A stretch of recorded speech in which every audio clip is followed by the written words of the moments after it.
You're now live, Chair. Well, hello everybody, thanks for coming along. The meeting today, it's billed as being a scrutiny in a day to do with the cost of living crisis. The idea is to try and, there's a handful of councillors here.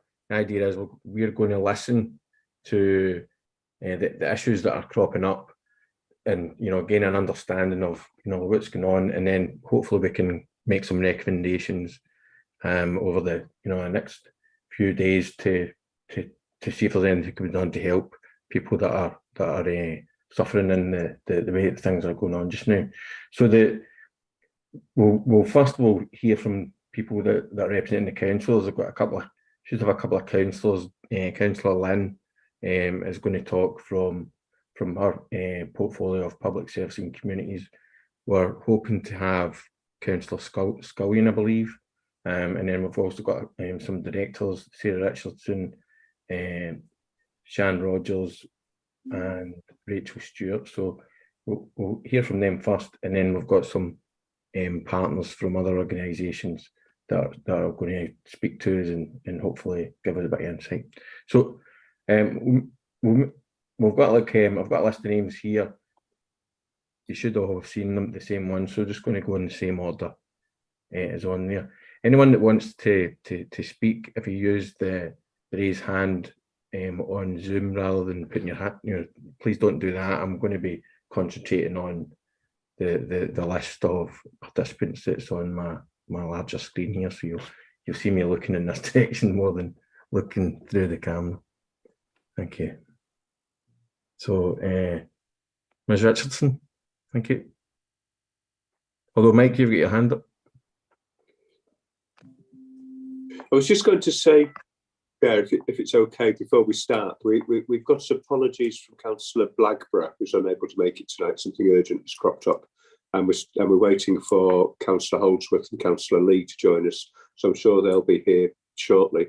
So just to remind members, this is not a formal scrutiny board meeting. It's not one where we have declarations of interests and minutes at the start of it. This is an informal scrutiny meeting, but we are streaming it live to the public. So we are in public, so that the public have got the opportunity to listen to your discussions. And we have tweeted asking members to contact us on the scrutiny email address if they've got any questions or comments. We've made a commitment. We haven't made any commitment to answer those questions this evening, but clearly we will look to answer those questions and respond after the meeting. It wouldn't be fair to ask the public to do that without getting back to them. We've got a busy session. We had a really helpful meeting with all the members of the working group the other week, where they suggested a load more people to talk to and listen to, and we're confidently expecting that we'll need a second meeting. So there will be the chance to pick up issues that we don't get to tonight. But what I would say to everybody who's here is, because it's not as formal as a scrutiny board meeting, so please put your hand up and contribute, so that we can make the best use of all the skills and experience and knowledge that we've got here. And I think Councillor Kearney sent an email out to members of the scrutiny board saying, we're here to take evidence, if you like, and listen and to be concise. So I think that's the way we get best value out of it. So those are the only comments I wanted to make. There will be a report at the end of this piece of work that will go to the Strategy and Performance Scrutiny Board at a formal meeting in public. When we get that done will depend on the members of the group, the councillors who are on the group, who may want to meet, a couple of times more before we conclude the business. But that's the process we're in. And after, if any of our guests have got any questions or comments, please email me or Lauren or Bella, and we'll keep in touch that way. So I think that's all I need to say, Councillor Kearney. So thank you. Thank you. So are you okay to go first, Sarah? Yeah. I am, yes. Thank you, Councillor Kearney. Just introduce myself to those who have not met before. I'm Sarah Richardson, the Assistant Director for Customer Services at Calderdale Council, and I lead on reducing inequalities for the council, and I chair our anti-poverty partnership. I'm going to share with you a short presentation, and I apologise to those of you who are recognised on the screen who were at our anti-poverty partnership event on Thursday, Fuel Your Knowledge. It's the same presentation, but I wanted to get that same information across to everybody. So if you just bear with me, and Bella's going to move the slides along for me. Thanks very much. So the cost of living crisis, which is being faced by all lower middle income households, simply means the cost of living, which includes food, fuel and energy, are all rising faster than incomes. Now, just to be clear in terms of my presentation today, I'm talking to you about the impacts of cost of living on our residents. Obviously, cost of living is impacting much more widely than that across the borough in terms of the impact on businesses and the impact on our voluntary and community sector in order to be able to support people. But we're just going to focus on the impact on residents today, if that's okay. So recent reports have estimated that we're currently facing the worst cost of living crisis in the last 50 years. The current emergency is particularly severe because it's been driven by several different factors, all of which will result in the sharpest drop in living standards in decades. We know from past experience, including COVID, that whilst we will all feel the impact of the rise in the cost of living, our most disadvantaged communities will feel the impacts the hardest. We can't solve this, we can't make it right for everyone, but what we can do is come together to share our resources, our passion and compassion to target support at those most in need in an attempt to mitigate the worst of the harm. Just put some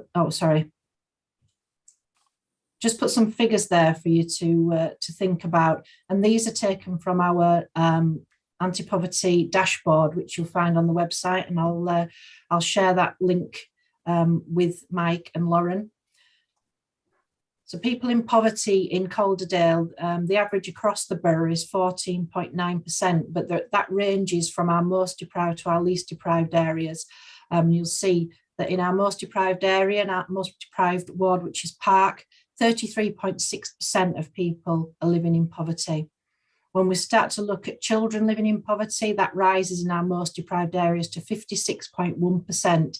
And these figures are from the last government figures from 2020. So we certainly expect those figures to have got significantly worse by now. Older people in poverty, 47.5% in our most deprived areas. And I'll just have to move myself so I can see the end one.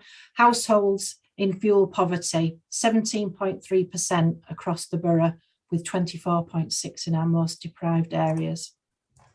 Thank you, Bella.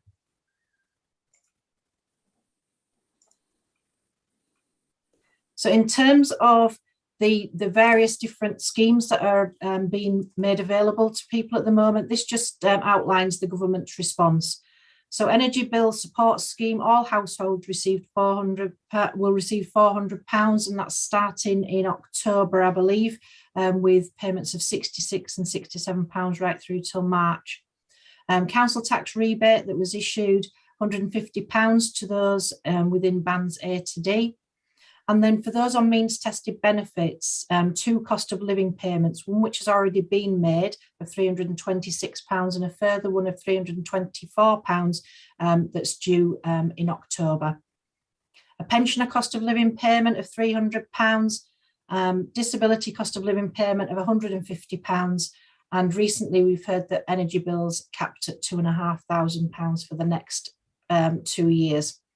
Green levies scrapped, saving £150 on bills, and the latest round of household support fund has been announced, which we're currently working on our scheme for that.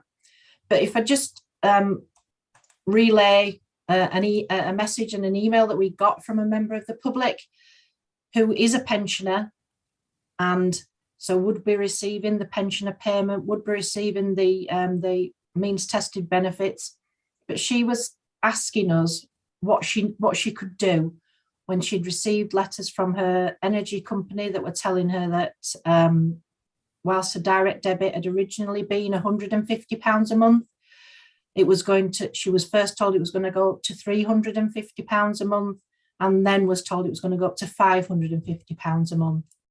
Even with all these payments, that's just not sustainable. And you know, in terms of my team trying to talk to people about what they can do to manage their bills, to manage what's coming through, it's quite a depressing situation at the moment, I'm afraid. Just move on from that, please. So Calderdale's response, what are we doing to try and support people? As I said, it's not, we appreciate it's not something that we can solve, but hopefully working together, we can mitigate the worst of the harm.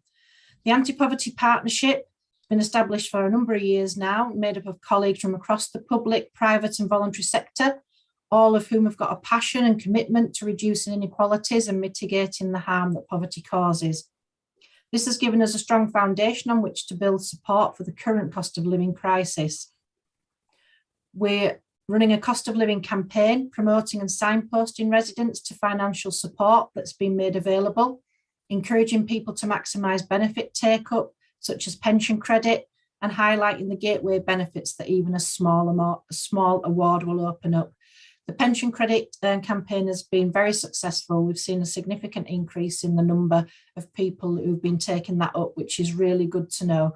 As I say, sometimes it might be a very small financial award that comes with the pension credit, but what that does mean is that you get free TV license, you get the winter warmth payments, you get free health payments, free dental, free eyesight, all worth having, and in order to maximise benefits.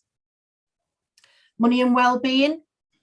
This information is located on our council website, and again, it's a fantastic resource full of the latest up-to-date information around support available nationally and locally, and we encourage all frontline workers to use this as their go-to tool when working with people who need help. We mentioned this at the event on Thursday, and really encouraging frontline workers to keep up to date with the information that's on there and use that when people are asking for help. But what we need you to do also is, if you think there's any information missing from there, if you're aware of any support that's available across the borough that people can tap into and we're not promoting it on the website, please tell us, because we want to make sure we keep it up to date. The Money Worries leaflet and posters have been developed by the Money and Debt Forum, who are one of the working groups from the Anti-Poverty Partnership, and we're encouraging everyone to take away some of those at the event on Thursday. The leaflet takes you through step-by-step process to help identify the right support.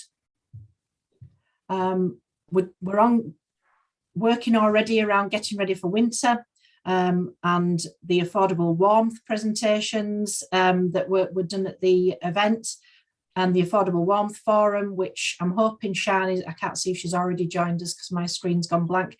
I'm hoping she's going to join us and be able to tell you a little bit more about the work of the forums. But work's ongoing to ensure vulnerable people stay warm this winter, with the latest news posted on the Money and Wellbeing Directory. Also support around health and wellbeing, tackling health inequalities. That's included in our anti-poverty action plan for the first time, and mental health crisis cards are being produced, which will be included and signposted for those who are struggling with money and debt problems. Local action groups. This cost of living crisis isn't something that we can solve. We all need to work together to mitigate the worst of the harm and build resilience within our communities. And it's crucial that communities are at the heart of this support.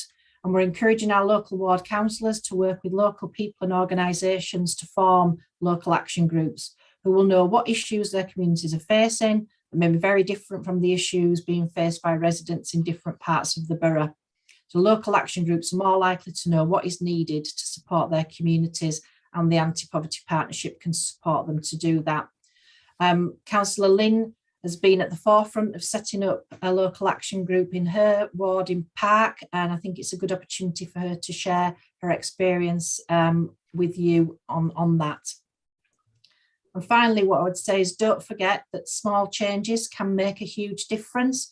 So whatever work is being done across the borough to support people who are struggling, it's going to make a difference to them. There's just one more slide, I think, or two. I just wanted to say a little bit around digital exclusion. In the UK, it's preventing a significant proportion of the population from accessing the internet and therefore limiting access to essential services, learning opportunities and social connection. And this can be due to a lack of internet connection, lack of access to devices, or lack of digital literacy. But I think it's important to understand why there's a real push to get people to be able to access the internet. This is not about removing face-to-face services or removing people's choice about the way they like to receive services. But the benefits of being online, we know that manual workers with high or very high digital engagement earn on average £421 more a month than those who are less digitally engaged. You can get better value. We know that the most digitally engaged people pay £228 less on their bills per year than the least engaged. So we want to encourage people to be able to take up those benefits so that everybody has opportunity to earn more money and to save more money. So in terms of what we're doing in Calderdale to benefit, to support people to get digitally engaged, I think that's just the last slide, please, Bella. We're working alongside the West Yorkshire Combined Authority to achieve their digital framework. We've got a digital inclusion network of partners across Calderdale that includes St Augustine's, Healthy Minds, the NHS, the BSI Alliance, and many more. And we're currently running a phones project with Hubbub, where we're getting secondhand phones that we can hand out to people. Our library network is working with Swift to repurpose and distribute laptops to those who need them. We're working with City Fibre to make sure that Calderdale has full fibre capability. Don't ask me any questions about that. I don't understand what that line means. And we're producing a digital cost of living fact sheet to try and support people, as I say, to be able to get the most out of the internet. Developing a digital champions scheme and encouraging sign up to the online centres network and national data bank, which provide data, free data for people who would otherwise struggle to be able to afford that. We've had some really great success stories with that, with the college have been working with us and using that for their students. And they found that not only does it improve the students' abilities around their studying, it also improves their social networking and their mental well-being. So that's all I wanted to sort of do in terms of setting the scene. So I can see Sian now. I don't know whether you want to, Councillor Kearney, just ask Sian to come in to talk to you a little bit more about the work of the individual forums, the working groups that we have that have been set up most recently to try and support the cost of living crisis. Yeah, I can do it. There's a couple of members that have got their hands up though, so I'm hoping that they're just, you know, like short questions that are provoked by what you've just said there. So I think Councillor Evans had his hand up first, so hopefully we'll get something quite short from it. Yep, thank you, Chair. Just a quick one there, some good stuff there. Sarah, obviously lots of things have been doing. One of the bits that struck me was about communicating to people that the government are doing lots and lots of things. You're doing even more things really in terms of number of different things. It's about making people aware. If people aren't aware, then with all due respect, there's no point in being around. So are you comfortable with the amount of you are communicating what's available to people and the way in which you're doing it? Or do you feel that we could improve in that area? Because we're recognising that we're looking for ways to improve what we do here. And I feel the communication side is a particularly relevant element. Thank you. I think you're absolutely right, Councillor Evans. And one of the latest things that we've done is our frontline workers fact sheet, because for exactly the reason that you said. There's an awful lot going on, an awful lot of support that's happening. But when we were speaking to people who are working on the ground with people who are in financial difficulties, they weren't aware of everything that was there. So that's why we've done the frontline workers fact sheet, and that has been sent out far and wide, not just to the usual suspects that you would expect to be working with people who are vulnerable, but anybody really who works directly with individuals in households, so that they can have that at their fingertips, that can say, we'll go to the website, we'll have a look, we'll see what's most relevant for you, or this is a telephone number that we can ring to get some support for you. I think there's always more we can do, and we'll be more than happy to hear any ideas that come from Scrutiny around how we can do that. Whenever we go to meetings, we're always encouraging people to sign up for the fact sheets, because there'll be another one going out towards the end of towards the end of October, which will be updated with all the new stuff that's on there. But there's that much happening. There's so much different support that's going out, either from government directly or from ourselves through the council tax rebates or the household support fund. People are getting quite confused. So making sure that they're aware of what they're entitled to and that they're getting what they're entitled to is a crucial part of this. Yeah, because I mean, you can get the other end of the scale and get information overload, can't you, on these things. But it links with something which shocked me. I heard in council last night. There was a reference to the fact that a lot of older people don't claim pension credits when they have a right to do so. And that there's lots of, I was told, it appeared to be said in the meeting last night, there's lots of money floating around which people aren't claiming, partially because they're embarrassed, partially because they don't know. And so you think, well, my goodness, particularly pensioners in that situation should be claiming what they're allowed to claim. So it's about awareness. So sorry, I'll shut up on that one for now. Absolutely. Councillor Lee, you got a quick question as well? Thank you, Chair. Just a quick one. Sarah, I thought your presentation was excellent, and we're all aware that this is an impossibly difficult situation. We've got to find a way through it. But I have to say that I think you and your team are very capable of doing the best that we can get out of all of this. Now, I've got a simple question, and it could be because I've missed something. And it's quite worrying, because you talked about an old lady who was alarmed by the energy company sending her a bill saying it could be £550. Now, we all know that the payment is restricted to 2,500. And so 12 into that is about 200 quid a month. So my question is, how can the energy companies be so disconnected with this fast-moving situation that they're sending someone a bill, which is, I suppose, illegal? Sending somebody an expectation of paying £500 a month when the government's limit has been set at £200 a month. Now, if you're an old lady getting communications like that, apart from all the blooming trouble that we're in with this, that's really very, very alarming and unnecessarily so. So I don't know how we could do something about getting in touch with energy companies and say, hey, the biggest amount you can ask somebody for is a little over £200 a month, so stop doing it. I don't know if I've got it right, Sarah. Perhaps you could enlighten me. Thank you. I think in fairness, the communication that the resident had got was prior to the announcement of the £2,500 cap. However, we are aware that energy companies are contacting lots of residents and saying your direct debit that you previously used to pay of £100 will now be over £200, which again, when you're on a very limited income, is nigh on impossible to find. And will mean that other things don't get paid for. And not everybody is strong characters like ourselves, Councillor Lee, and we'll contact our energy companies and tell them that we'll just cancel our direct debits and we'll pay them on a pay-as-you-go basis.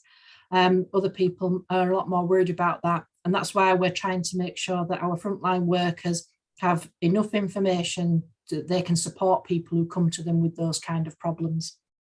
Thanks, Sarah. Yeah, Mike. I think to pick up on the point that Councillor Lee's made, some of the communication from the energy companies and from nationally has been slightly misleading, because you can pay more than £2,500 a year. That's the price for an average household. So that's the cap based on an average usage. So if I put all my lights on and my fires on and everything all the time, I would be paying £5,000 or £6,000 a year. There isn't a cash limit of £2,500. It's an average household. But what we'll do is we'll dig out some information and we'll send it out to all members after the meeting that reflects that sort of slightly more complex picture. Thank you. Can I ask Sian to come in now, Councillor Kearney, please, just to talk about the work of the forums that we have? Yeah, if that carries directly on from what you're saying, then that makes sense. Thank you.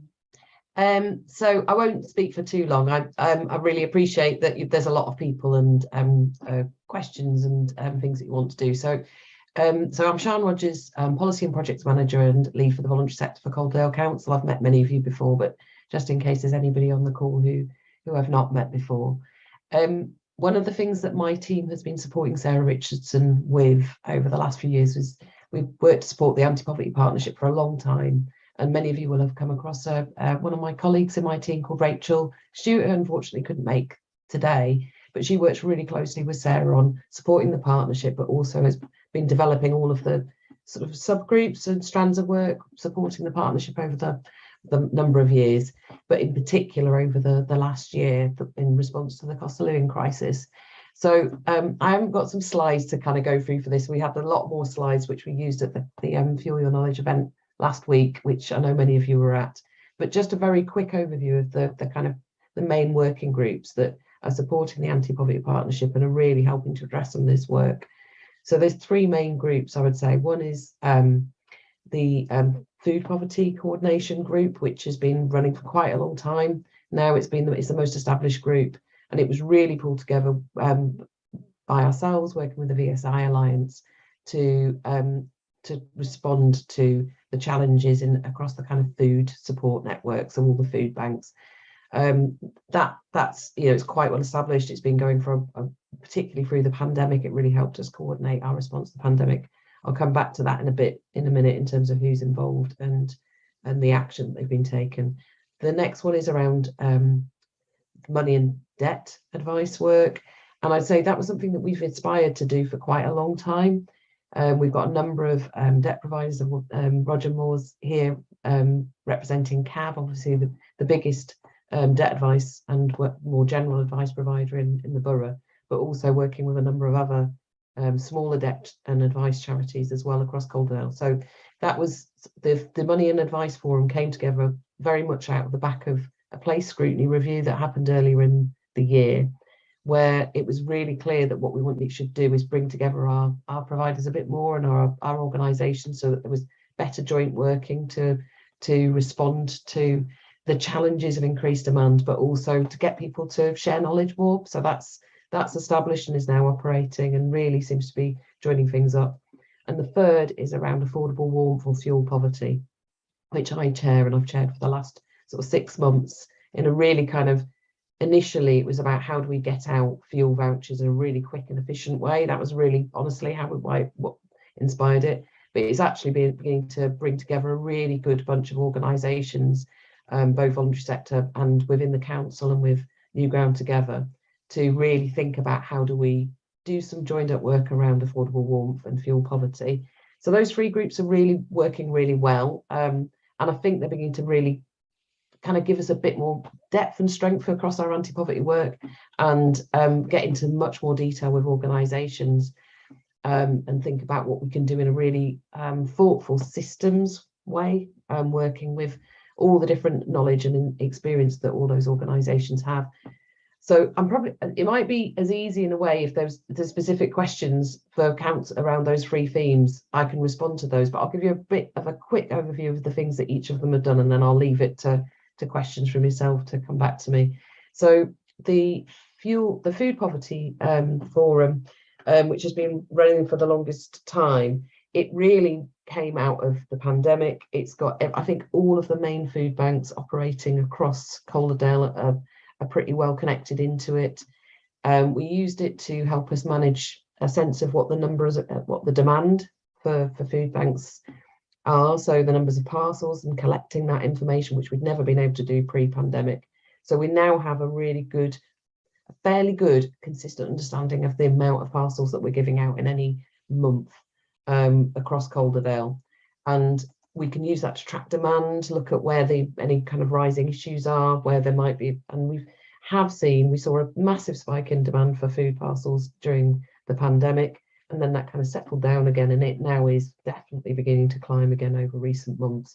And I think if those of you who were at the event last week will have heard them saying that in August, I think we had 2,600 parcels, which is a really considerable amount of parcels to be giving out in the middle of the summer. So we are seeing an increased pressure across that network. So it involves everything from Cornwall, Todmorden, Brighouse Food Bank, Focus for Hope. There's Ebenezer, Gathering Place Food Bank, and we've had bits of we've had sort of patchy engagement from various people in North Halifax. So at points, Noah's Ark are very involved in that, who operate food support. So it's a really good cross-borough network. And that group is beginning to really look now at some common standards for how do we work together. So what does a food parcel look like? How do we make sure that we're providing consistency across the borough? How do we look at stock and managing stock? So there's some real issues about getting the right stock in, but also generating the right amount of demand in the right places. So they have a little WhatsApp group where they're saying, oh, we've got lots of this. Does anybody, we don't need it, but can somebody else use it in the borough? So really practical. And then there's also issues about moving things around and sharing that. How do we work with organisations like FareShare to bring stock in, and generally working together and sharing best practice and knowledge, but also to kind of generate funding and so on. So that the thing that they're beginning to really look at now is thinking not just about food support, but also how does that link into other things that we could do, like food pantry ideas. So more affordable food models. So quite a few of the food banks, like Ebenezer, which has recently been working in partnership with Happy Days taking more of a role there, are really looking at a food pantry model where potentially people might have some money that they might be able to contribute towards a basket or a bag of food, but they can't afford a kind of going into a normal supermarket. So those models are being really explored across Calderdale. There's a example in Brighouse where they're already beginning to explore that as well. So that's kind of what they're on with. That's their areas of work. In terms of the money advice network, they're really, I mean, again, it's a massively important knowledge exchange. They've done all the work on the money worries leaflet, so bringing together as Sarah said, so bringing together all of the kind of common things that they can share, that they can give out to frontline workers. They're beginning to look at a project which is called Money Guiders, which I think is really interesting, where we get volunteers and some training for volunteers so that they all have consistent information about how to give good budgeting advice and help people support people around money.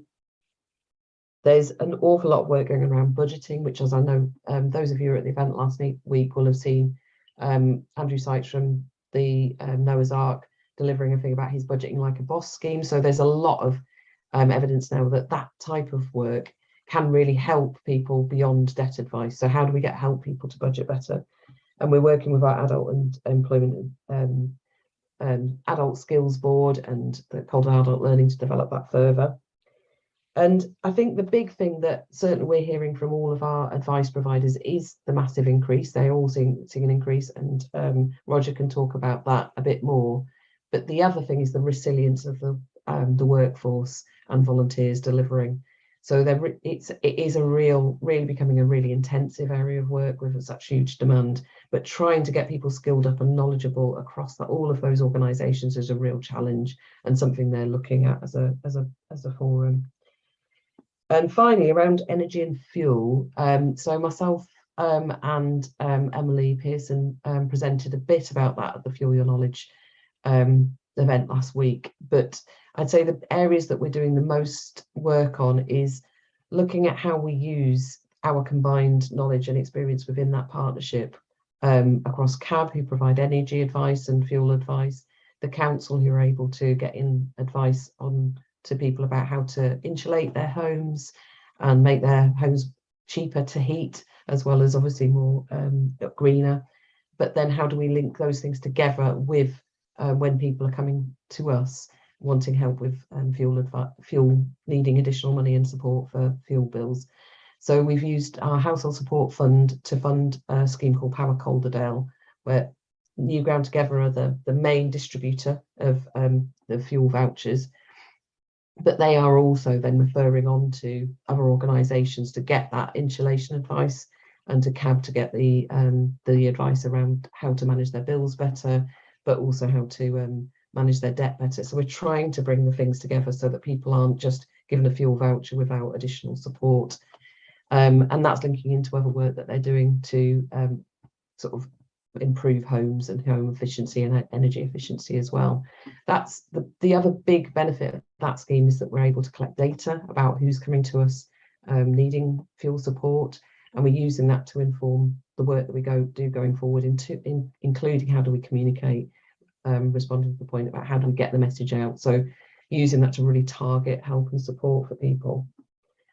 That's helped us bring in some additional money from the NHS, which we're about to put into place in areas which have got quite high levels of deprivation and poverty, and also a lot of homes with which are hard to treat. So we've brought in some money to help us get additional energy advice to people who are approaching us needing fuel support, but have also got a long-term health condition, so that we can target some work specifically at those people who are suffering from ill health, as well as having a home which is cold and they're struggling to heat. So that's some really sort of innovative work that we're beginning to kind of develop through that group. So that's, I think, the main things that we're doing around the fuel advice work as well at the moment. So that was a bit of a whistle stop. There's lots more, but hopefully that gives you a bit of an overview. That's great. Thanks very much, Sharon. Thanks, Cyril, as well. So we've only got one hand up. We'll be moving on to Jenny in a little bit. So hopefully we won't use up too much more time get into what she's wanting to say. But I've got Councillor Lee first, and then Councillor Evans. Thank you, Chair. Is it Sean? I want to say it right. Sean. Okay, thank you for that. It was very impressive. My question is, things are happening very quickly and in a horrible manner. And presumably, when you were deciding what you would be presenting to us today, that was based on all known knowledge that was perhaps available last week. And following the events on Friday, everything's just got horribly worse.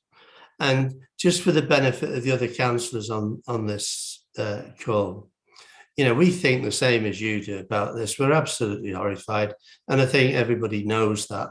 We're trying to do a job here. But how are we modifying the advice that we're giving in light of these developments? Because it's just got so much more terrible. And people have got mortgages, they've got, this is basic stuff, and it's just horrible. And it was talked at length at council last night. And, I couldn't disagree with any of the points that were being made. So how can we adapt to this terribly fast-moving, changing, awful situation based on, it was difficult last week facing up to this. This week, it's just got terrible. So any reporting back that you can give me on that, Sean? Can I bring Ashley, Councillor Evans in first, if you can maybe try and both of them? Yeah. Thanks, Chair. Just a very quick one. very specific things. Warm spaces is an area which is, central to this. And I think you referred to it, Sean, as well. I've been very impressed by some work that Cambridge is doing at the moment in terms of setting up and coordinating the availability of warm spaces and informing people about all of those sorts of things. And they've also set up a scheme where voluntary and community sector partners can provide venues, and they're giving them £1,000 community solutions to cost to fund that sort of thing. I know money's a real problem, but this area of warm space is a real thing for me in terms of that, and in terms of coordination. You've said a lot about coordination, Sean, which is really, really important, as did Sarah. So the warm spaces thing is important. And you also talked about being able to get hold of some money from the NHS, I think, because of something you're doing, which is great to hear. And it's back to the funding pots thing, isn't it? Do we... This is probably an invidious question, but do you think we do enough in terms of seeking out the funding pots? Because that's the way we have to do things at the moment, isn't it? It's ridiculous, really, in my opinion, the way we have to jump through so many hoops. But are there other ways in which we can seek out funding pots to help this? Because finances can be a real problem. That's my point. Thank you. Thank you. So either Shan or Sarah, whoever feels we can respond better. Yeah. I'm happy to go for Sarah's nodding, so I'll if I get anything wrong, I'm sure she will correct me.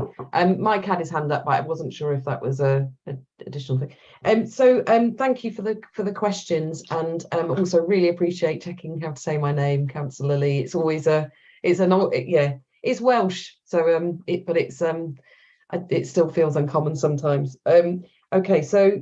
In relation to the communication, I think I would just reinforce what Sarah was saying in the conversation earlier about communication. I think we're doing our best to update and share information as much as possible. That's the strength of having that partnership and the network we have.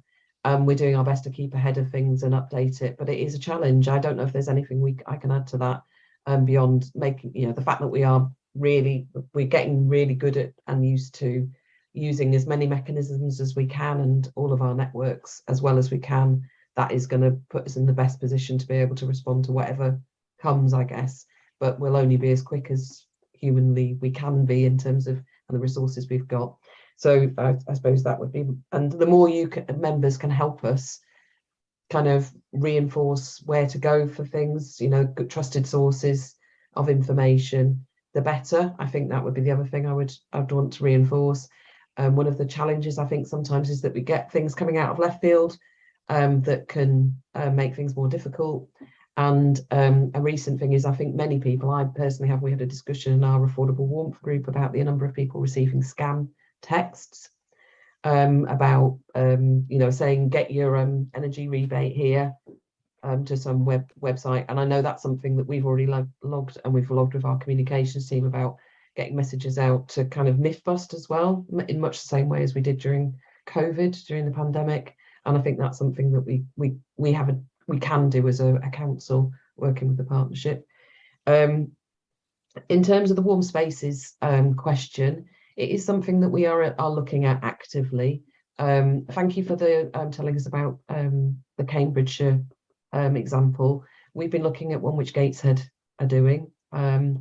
I think again, those people who were at the event last week, we did ask a question saying what do people think about warm spaces, and I've been talking to Julie Robinson, who I know is on the call from VAC, working alongside us as part of the VSI Alliance, and we are going to be putting some questions out to the sector about who's interested, who's already thinking about being a warm space, what does that mean, what can we offer as part of that. I think that in terms of funding it, I think it's a challenge, because what we want to do is we fund things which support things that are already going on rather than creating new things. And that might be just some, and we've got to be really clear about that, because I think we don't want to start generating a lot of demand for people suddenly setting up a room to be a warm space. It's got to be more than that, hasn't it? It's got to be about something that supports friendship and connection and activities and support, as well as just being a space that is warm. So that's something we are actively looking at. And we are also linked to the funding question, looking at what funding might be available to enable that, to support that. So thinking through what would that look like as a reasonable amount of funding to support a warm space is one of the things we're actively considering. And again, really helpfully, we've got Steve Duncan from Community Foundation on the call, and we are working with the Community Foundation. We have done actively over the last few years to get funding out to the voluntary sector around this agenda, around anti-poverty and cost of living. We've distributed quite a considerable amount of household support fund through the Community Foundation to food banks, to, you know, for the Power Calderdale scheme. And we're just in the process of looking at a new scheme, working with the West Yorkshire Mayor, who's identified some funding to put into cost of living work. It's just developing, so there'll be more information about that in the coming months. But hopefully one of the things we might be able to fund through that might be a small amount for warm spaces. And that goes to the funding point, doesn't it? So we are actively always seeking funding. And I think our relationship with the Community Foundation enables us to do that more creatively across the borough. So obviously Steve can talk about that, but, you know, looking at every option for how we bring in funds for everything from food to fuel, advice, and using the networks that Steve can reach as well as ourselves.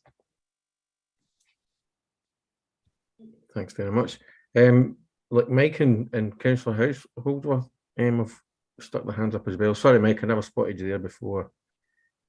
Before Shan came back in, but I'm conscious that we're getting quite close to, you know, the time that we're going to switch over to Jenny. So hopefully both of you are going to be fairly quick. I just wanted to remind members that we wrote to all the directorates of the council. This is the sort of the council section of this meeting, and they've sent us documents in that Councillor Kearney's put on the chat, and we asked them various questions. And I think one of the things that maybe Councillor Lynn or Sarah or Sian might want to come back on is one of the things we asked was the impact on the organisation. So, for example, where we're expecting greater demand, like the homelessness service in Sian's directorate is one that has said they're expecting greater demand, but also the impact of the cost of living situation on the organisations themselves. So the Adults Health and Social Care Response, for example, talked about contracting with care homes and home care providers whose staff are low paid and experiencing problems themselves. The same directorate talked about some of our own staff using food banks. So I think and also in the context of having to purchase goods and services at higher prices because of the higher levels of inflation. So it'd be quite interesting during this evening, both from the council people like Councillor Lynn and Sarah and Sian, but also from the organisations like Covea, who are going to talk to us later on about the impact on the organisations as well as the critical impact on residents. That's all I wanted to say, Councillor Kearney. Great, thanks. Councillor Holdsworth. Felt like more like a comment there, Mike, am I right? Yeah. Yeah, cool. Oh, thank you, Chair. I just wanted to ask one question. Thinking about warm spaces, my local swimming pool, Sarley Bridge and Sports Centre, has a small cafe area. Is that somewhere that could be designated as a warm space? Because we had a conversation last night in full council about whether or not it was going to be feasible to maintain and heat swimming pools, which are very costly, during the forthcoming, well, economic downfall. Is this something that could happen? It's a question rather than a challenge. Thank you. Just quickly come back on that. As Sian said, we'll be looking at all options for warm spaces, but what we're really keen to do is ensure that whatever space we're encouraging people to come into provides them with a hot drink, some hot food, and as Sian says, some activity, some friendship. It's not just a place where you can go in and get warm and the stigma that might be attached to doing something like that. But to pick up on Mike's comments there around the impact on the organisation. Yes, we know that running leisure centres is extremely costly at any time, and certainly swimming pools, to keep those at the right temperature is incredibly costly. And we are expecting significant increases in those in the bills that go alongside that. So whether it's an option for us to do that or not is something that we will look at, but absolutely the impact on the service budget is something that is another one of my hats that I'm wearing. So that is a worry for me as well.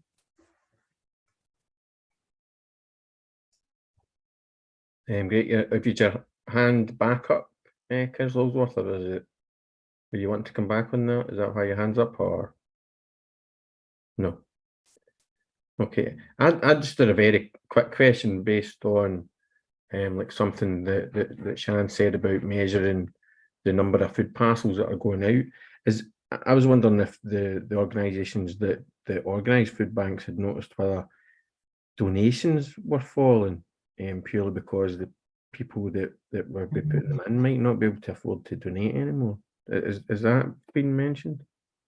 Thanks, Councillor Kenny. I would say just recently we have heard from a couple of the biggest food banks, including Happy Days, who are running Ebenezer, that they are beginning to see a reduction in stock and donations, and they are looking at how they can get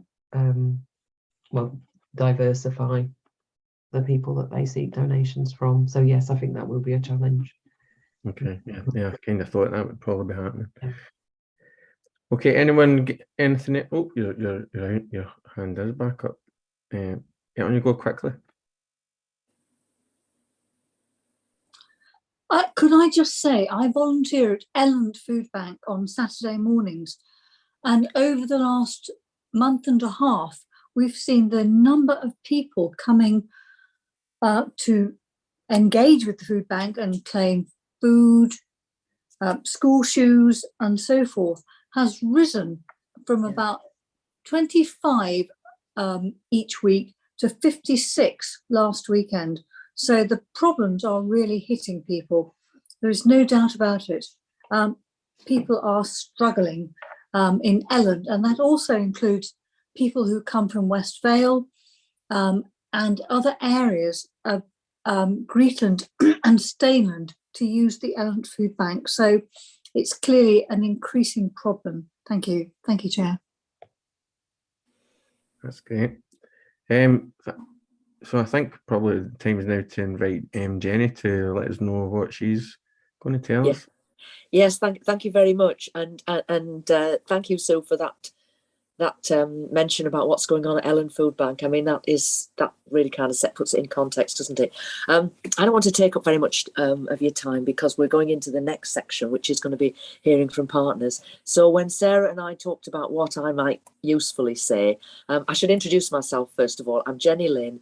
I'm a councillor for Park Ward, and I'm also the Cabinet Member for Public Services and Communities. So obviously work very closely with Sarah and colleagues.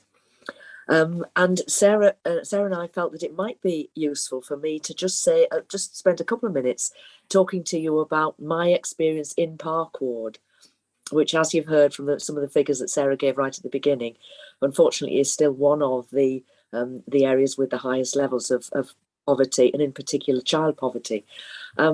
What we did was that that we had a very successful COVID network that was set up. In fact, I think Councillor Evans might very well have been involved in that, because it covered Park and Worley when we were really struggling in the depths of the pandemic to try to drive down our infection rates. And partly as a result of that, because in the height of the pandemic we were meeting on a weekly basis, a number of really good relationships were developed.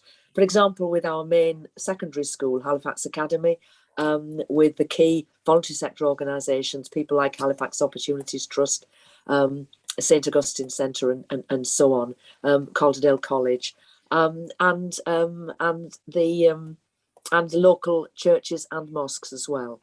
So when we were thinking about where next, in the spring of this year, we decided that what we really wanted to do was to transform our regular, by then it was a monthly meeting, into a cost of living meeting, that we would really try to bring people together, because we felt that this was the next crisis on from the pandemic that we'd all been working together on with public health colleagues. So I just want to give you a couple of examples of the things that we've done, and my hope is that I know that some elected members are already very involved in this type of work anyway. We've just heard from Councillor Holsworth that she's very involved in the Ellen Food Bank and so on. But my plea really to all members is that, just as we were talking earlier on about the getting information out to frontline workers about the range of support that's available, I think all our elected members are frontline workers, and I think we need to make sure that we get that sort of information going out to every single one of our members, because they themselves could be actually helping to signpost and so on. But anyway, what are some of the things that we've tried to do in Park Ward? Well, first of all, we realised that there were several organisations in Park Ward that were already offering a hot meal in the middle of the day. St Augustine's on a Monday and Thursday. The Outback run by Halifax Opportunities Trust on a Tuesday, and so on.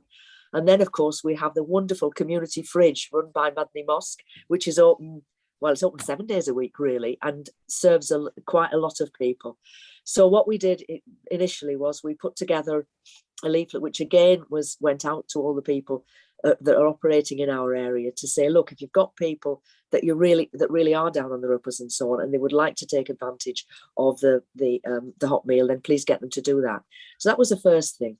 The second thing was that one of the fantastic things which occurred as a result of the initiative of Glyn Eastwood and Matt Perry at Halifax Academy, the head and deputy head at Halifax Academy, was that they decided to set up a community kitchen. And they have people from the community coming in, I think it's on a Thursday, and they prepare about 250 hot meals, which they give out to local people and local families. And partly as a result of them sharing that was what they were doing, Lisa Connolly, who leads for Halifax Opportunities Trust on a lot of the work about getting people back into work, tackling poverty and so on, and who is also, as it happens, the vice chair of our anti-poverty network, Lisa Connolly said, well, I'm really happy to come up on a Thursday and to kind of add value to that work that's going on by being around there, and perhaps signposting people to assistance with with debt support, with just all the other kind of signposting that's going on. There are a number of other issues that we've been working on, and in particular, the other thing that I think we would say is that we think our main function as a group is to ensure that we all know what each other is doing, that we can actually take the temperature really of what's happening in our neighbourhoods. We know what's been happening over the last month and so on, and whether there are any issues that are coming to the fore. I mean, we had one which is probably a bit of a kind of a strange one, which was that some people were experiencing difficulties with families going into debt because of funeral costs. And we actually took a look at that, because of because burial costs being more than cremation costs and so on. So we took a look at that. So my plea really would be, quite simply, that what we really would very much like to encourage is that people in other areas who may not be already involved, as Councillor Holsworth is in actively being involved in things like the food bank and so on, is to say this is about community leadership. Now, I'm not, you wouldn't expect me to, I'm not volunteering to say that our public services and communities staff will be able to do a lot of the kind of practical support. I know that all our elected members are more than capable of contacting people in their area and calling them together for a meeting. If you need a bit of background support or information from Sean or from other colleagues, I'm sure we'd be glad to help. But I just wanted to give you that as a flavour, because I feel that I feel very fortunate, very blessed to be a member for Park Ward, because it's got a fantastic sense of community. There's lots of great work going on. The schools are really good, and I would particularly commend involving schools as well as all the other things like faith organisations and voluntary sector organisations, because the schools and the children's centres, in our experience, are often the people that are picking up right very early on what some of the issues are, whether it's about school uniform costs or whatever it is, they're picking those up quite early on. So I'll leave it there, Chair. And obviously happy to answer any questions, but I know you want to get on to your partners. Thank you. Yeah. Are you staying for the rest of the meeting? Because there is. Yes, I am. Yes. Yeah. Well, possibly when after the partners are doing after the break, if anybody's got any questions for Jenny based on what she said there or anything else, we can hang on till then. So that's great. So I don't know whether Ms. Burks, I don't know whether you're ready because you were anticipating in a few minutes, but are you good to go?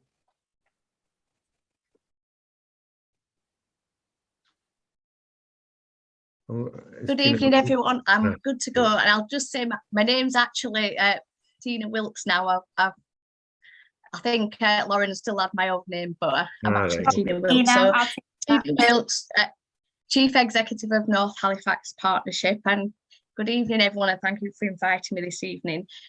So obviously you've invited myself and Alison Haskins from Hart, and as two big community anchors in Calderdale, we deliver lots of the same things. So Alison and I had a chat last week, and rather as both talk about the same things, I was going to talk about children and families and some of the community stuff, and Alison was going to go talk about us as organisations and voluntary organisations. So, and Alison will jump in on anything that I might have missed in those bits. I think that's what we agreed, Alison, did we? Yeah. So if I start off with children and families, so I'm going to share some of the things that NHP and HOT are currently doing. However, we've always been doing these types of work and managing these kind of issues around, you know, finance, budgets and things. But the need is growing now, obviously because of the cost of living crisis.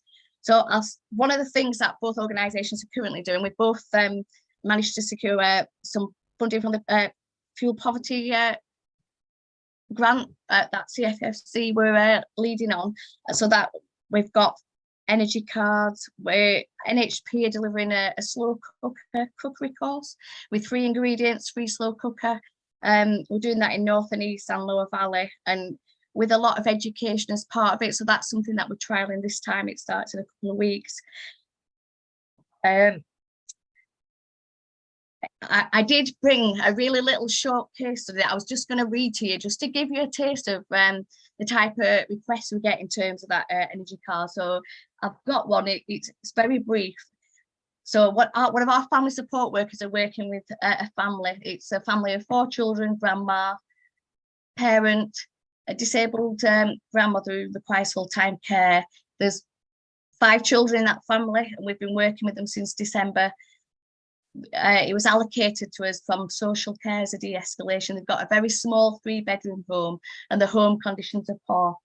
So our family support worker did an income, and this is that just gives you a flavour of the type of thing that we're doing. Our family support team, they completed income and expenditure form with this family because she expressed that she didn't have any spare money for children's bedding. The family were living all in the living room. You know, mum had mental health issues, and one of the things that she deals with that is hoarding. So the children's bedrooms they weren't able to sleep in with them. So the member staff did some budgeting advice around the current utility bills. So as a result of this, she no longer has a contract phone, and she uses pay as you go now. She's no longer a Sky TV to free up some cash. She's made some cutbacks. We've signposted to lots of free activities. So for one, the Healthy Holiday Scheme running over the summer, that helps to, you know, feed children. So that's an example. We've shared some active Calderdale swimming taster sessions that are free summer activities. We've got a furniture from Project Colt, and ultimately we use the fuel poverty voucher actually to buy the children's bedding to keep them warm. So that's just a little flavour of the type of work we're doing. One of the things we would do if the family's got significant debt, we do refer them to you know, more regulated provisions like Noah's Ark or Citizens Advice. One of the things with that pot of money is ideal for helping families in need really quickly, and we often get that in children's centres, so that pot is perfect for that. one of the things we need is more pots of money locally, so we can respond quickly to need when people need it the most. However, one of the things we feel quite strongly about, and I know we're well with Andrew from Noah's Ark, that giving needs to be with the caveat that those receiving it are willing to access some support to go with it. So going forward, they don't continue to find themselves where, you know, they're relying on the giving all the time. And that's the thing we're really keen with our support, that we look at around that. You know, HOT and NHP as standard, when we're working with families, do financial assessments with these people or others. We refer to like Step Change, Noah's Ark, CAB. We're really, you know, we know that those resources are under pressure. And I saw when I got the agenda for this that the CAB put in their presentation, and it just showed just that. And that's what we're finding. There's longer waiting lists for these things. I'm just checking you can still hear me, because I seem to have frozen. Yeah, I can still hear you. Yeah, Have you got much more to tell? Yeah. I mean, the thing, one of the things that we're still finding is that we're getting people that are still renting appliances a lot. And one of the things we try to do is find funding for those families. So in the past, we've used funding from DEFRA. We've got a quarterly amount that we get from Bader's Trust to support families. Both organisations, we do food giving emergencies when we need it. Christmas giving is a big thing we do. NHP deliver healthy holidays, and we have done since summer 21. The reason we did that is because we identified in Mixon and that, you know, was a big area of need for families over the summer. So that was an area of focus for us. We have HOT and NHP have both worked with Noah's Ark around their budget like a boss course. And, you know, we provided venues. NHP even paid for the courses out of the Children's Centre budget, because we felt quite strongly that there was a big need for our families locally about financial education. The other thing we do, and this is perhaps an area that maybe others could do, we check if families are registered for free school meals as a matter of course. So maybe that's something that we could encourage other organisation providers to do, like early years education providers. That's perhaps an idea. We're currently promoting the Healthy Start scheme, which, you know, families get £4.25 a week if they're eligible under that, and that's something that they've just changed that now. So we're trying to promote that to families. Both HOT and NHP, I'm trying to be really quick because I know we've not got a lot of time. HOT and NHP offer employment support, and really for us it's about raising aspirations for our communities. It links it into this work around, we try to promote maximising income and encouraging our services users to get out of the poverty trap. So alongside that, we're encouraging families to look at their skills. If they're in a job, we try and support them around getting better jobs, or we go from the level they're at. And a lot of the work we do around that is starting where they're at. So a lot of soft skills, confidence building, moving on to family learning, adult learning opportunities. We try to offer sessions in local communities for families, so it's easier for them to access. Both organisations, we have apprenticeships. NHP offer sessional opportunities so people can try out different areas of work, things like that. We've both got volunteer programs in both organisations to offer, and we support them with packages of support to enable volunteers to reach their aspirations. In terms of communities, key community anchors, I suppose what we do want to share is that the voluntary sector voice in Calderdale is full of worry at the minute about paying their bills, keeping the staff, staying open. You know, the national survey around cost of living that locality undertook fairly recently really emphasises that, and that's something that can be shared if you're not already aware of that. And a lot of our team's work in the community is picking up that voice from voluntary organisations about what a struggle it is in terms of paying bills and things.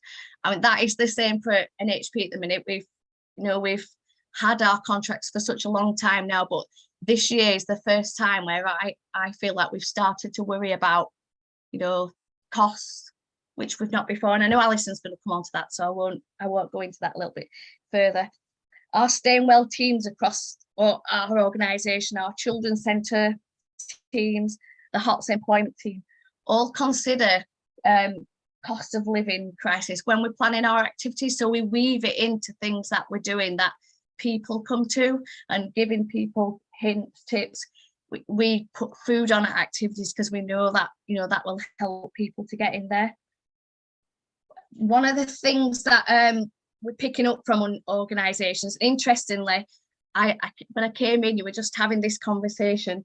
We're picking up now that organisations who are undertaking local giving are finding that people who were giving before are not giving now because they're thinking about, you know, they're all tightening their own purse strings. So they're in for food, they're not getting as much as they did from those. One of the things that I suppose we would like to see is, going forward, we'd like to see more flexibility in grant funding pots. So we manage lots of micro commissioning pots, and we try to be as flexible as we can with those so that they meet the community need. We try to help the, you know, voluntary organisations in applying for these grants. And we had some pots of money, a bit like around COVID, when there was pots of money for organisations that might be struggling to survive during COVID because of not operating and operating costs and things like that. It would be really good if some of the pots of money are there and we're able to access them. They're quite easy pots of money to access, simple grant funding applications, and pots specifically around cost of living, so we can react really quickly. I think something around energy efficient building grants is needed, and it needs to be a local coordinated response to cost of living, really. I think I'll leave it there because there's lots of things that I could have said and bits that I've missed out, but I'm mindful I've probably taken way more time. So what I've sort of been trying to organise in the background, because you and Alison had said that you had sort of like collaborated already, so I'd taken that to mean that you're a bit of a double act. So if we can bring Alison in to let us know, you know, what she does, what she thinks we should be doing, and then hopefully we'll get some questions that one of you will be able to answer based on what we've heard. Thanks very much, Stuart. So I'm not going to duplicate what Tina has said, except to say that Halifax Opportunities Trust and North Halifax Partnership do a lot of the same sort of work. So everything that Tina has said broadly, I could say that we do as well. And I think it's important to say that both organisations hold contracts to deliver the children's centres across Calderdale. So between us, we deliver the whole of the children's centre provision. So there's huge sort of similarities there. I just, one thing that we do that I don't think is done so much at North Halifax Partnership, but we have a big ESOL provision and integration because we're based in Park Ward, although we do work right across Calderdale actually. And that's important because it's about helping people to learn English and then integrate into society so they can better make lives here. Just to reiterate what Tina said, we would call ourselves an anti-poverty charity, and that's been ever since we set up 20 years ago. So this isn't new for us. The scale of it is new. If there's any silver lining, it means that we're really good at this. And just like NHP, we've developed all sorts of partnerships. Actually, it was great to hear Jenny sort of talking about that as well, which we've been able to draw on. I think we're innovative, we react quickly, and we're really in tune with what's going on on the ground, and that really proved itself during COVID, and I think it's beginning to show itself now during this cost of living crisis. So what I wanted to focus on really was more about the impact on us as an organisation, and it's this, again, I think you could probably extrapolate this for other charities locally. I'm not claiming to speak on behalf of the charitable sector. We've got Julie here who could do that, but just for us as an organisation. So Obviously, energy bills are a huge issue. We run a lot of buildings. We've got 5 children's centres. We run Elsie Whiteley Innovation Centre, which is a huge business centre, Hanson Lane Enterprise Centre. We've got a straw bale building. That's very cheap to run, actually, because straw bale is very energy efficient. Having said that, our bills have gone up 3 times. They've gone up by 3 times this year. So that's just extraordinary. This is, for us, it's hundreds of thousands of extra pounds per year. It's not, another 10,000, it's hundreds of thousands. We're a charity. We work in areas of market failure to address poverty and disadvantage and to regenerate areas. We're not big private businesses that can sort of reduce their surpluses. We tend to pretty much spend what we get in. So there isn't much extra money. And I'm sure that's the same for most charities across Calderdale. So that's a concern for us. Obviously, another concern is staff salaries. We've got very talented staff, but inflation is running at 10%. We paid nothing like that to our staff this year. There's no way we can pay anything like that next year. That's a huge concern to us because we're also a real living wage employer, and that rate has just gone up, quite rightly, by 10%. We will not be able to pay that next year. So there's a very good chance that we will actually drop off as a real living wage employer. And that's actually quite traumatic for us, because we know that as a charity, it's not just what we do in the community, it's how we work with our staff. We employ a lot of local staff who live in the media area to where we're based. So us paying decent wages has a knock-on impact on them and actually on other local businesses. We're very proud of the fact we can measure how much our expenditure in the local area benefits small local businesses, because we have a policy to spend locally. That will be impacted. I'm not going to council bash, but I'll just make you aware the big contracts we've got, particularly children's centres, have had no uplift since 2014 when we took them on. Not only have they had no uplift, they have been cut by about 10%. Inflation has risen by about 24.4% over that time. So that's basically the value of the contract has dropped by 1/3. We have dropped a few services, but nothing on the magnitude of 1/3. So it's really challenging. So one of my asks for local authorities and anybody else who is in contract with charities, or indeed giving grants to charities, is take seriously the need to increase those values. Otherwise, drop it significantly, the type of the amount and the quantity of services.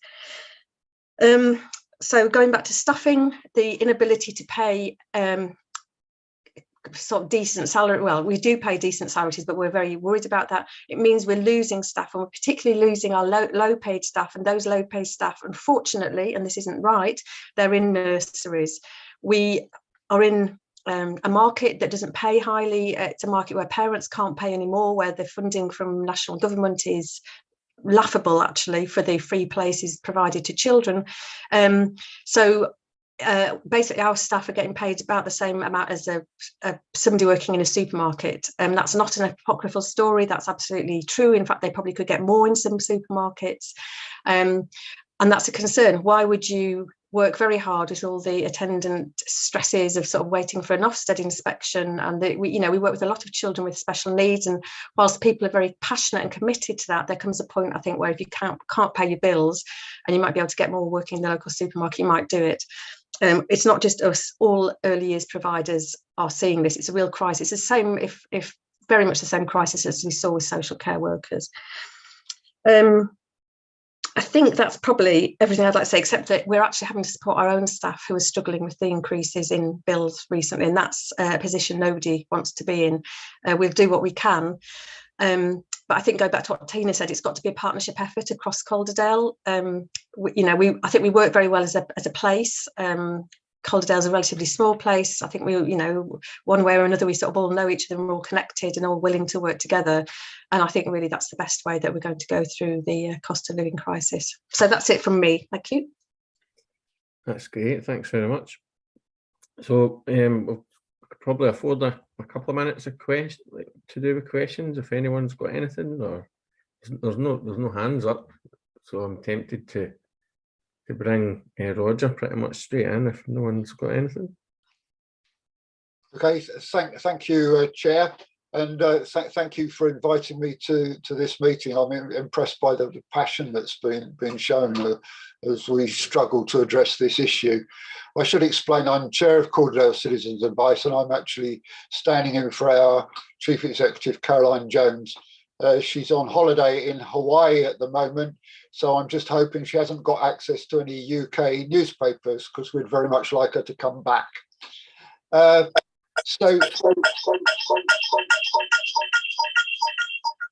Citizens Advice Calderdale, I mean, we're used to helping our clients who have problems with household budgets, utility bills, energy costs, housing costs, and together with benefit issues, this is really our raison d'etre. We help clients by providing them with advice, either through straightforward advice or through casework, where we can delve more deeply into their issues, and maybe we will intervene and agree a payment plan on their behalf with their creditors or something like that. And we, of course, also signpost clients to other agencies who can provide direct support. But what we're facing now is a huge rise in our client numbers and a huge stretch of our ability to help them. I mean, currently we think our numbers are roughly double what they were last year. And I haven't got the detailed breakdown of those figures, but I'm sure Caroline will be able to provide them when she gets back. And worryingly, nationally, there's a clear indication that the people who are being most affected by this crisis are those who have underlying health issues. And that's probably because those are some of the most impoverished people in our community to start with. We've tried a lot of things to streamline our services. We've used video, phone, web chat avenues, as well as face-to-face. But our staff are still working flat out, and waiting times for some of our more detailed assessments are now increasing. And we do hope that we will be able to continue to maintain a quality service into the future with the sort of tsunami of numbers that we fear are going to be coming towards us over this winter. And we are, of course, grateful to CNBC for the funding that they provide us, and particularly £25,000 that we had just a month or so ago for an additional advisor for problem debt. I mean, that 25,000, believe me, will be put to good use and will provide a lot of help to our clients. But I have to say, £50,000 would have been even better. Some of the general comments, I would agree absolutely with what you've just heard from Alison. Our costs have risen. We're struggling to maintain the competitiveness of our staff salaries. We have had staff leaving for jobs that they accept they will probably find less fulfilling, but they have their own families to look after, and they clearly have to put those first. And one can't argue with that. And yet our funding, settled way back years ago, didn't have a cost of living term built into it.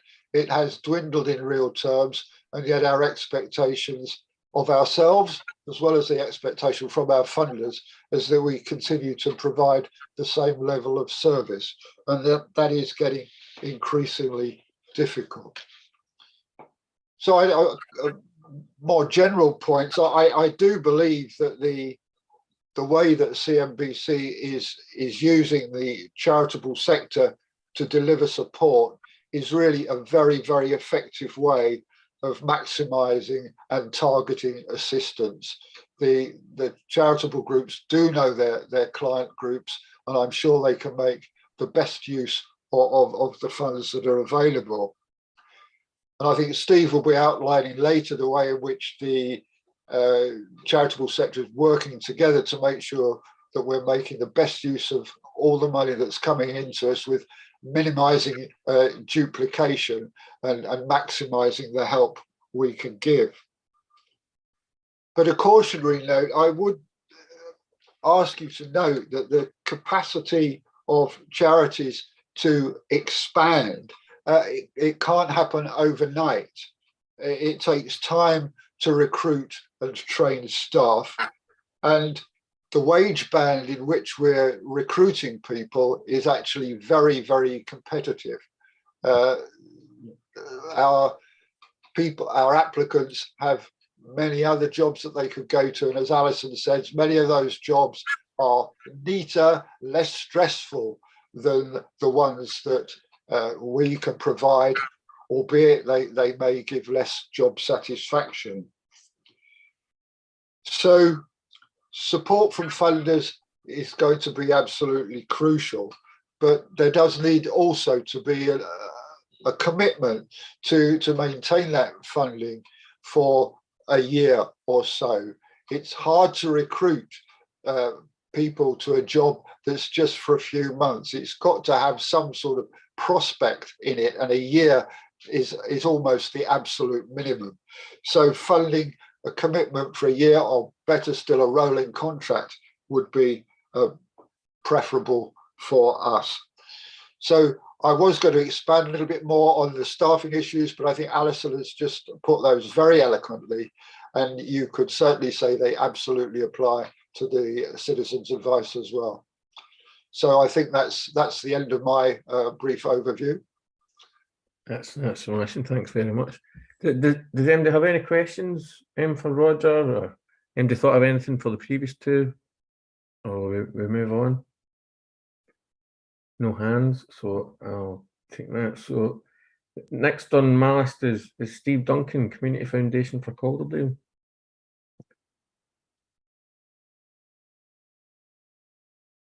I think you're muted there.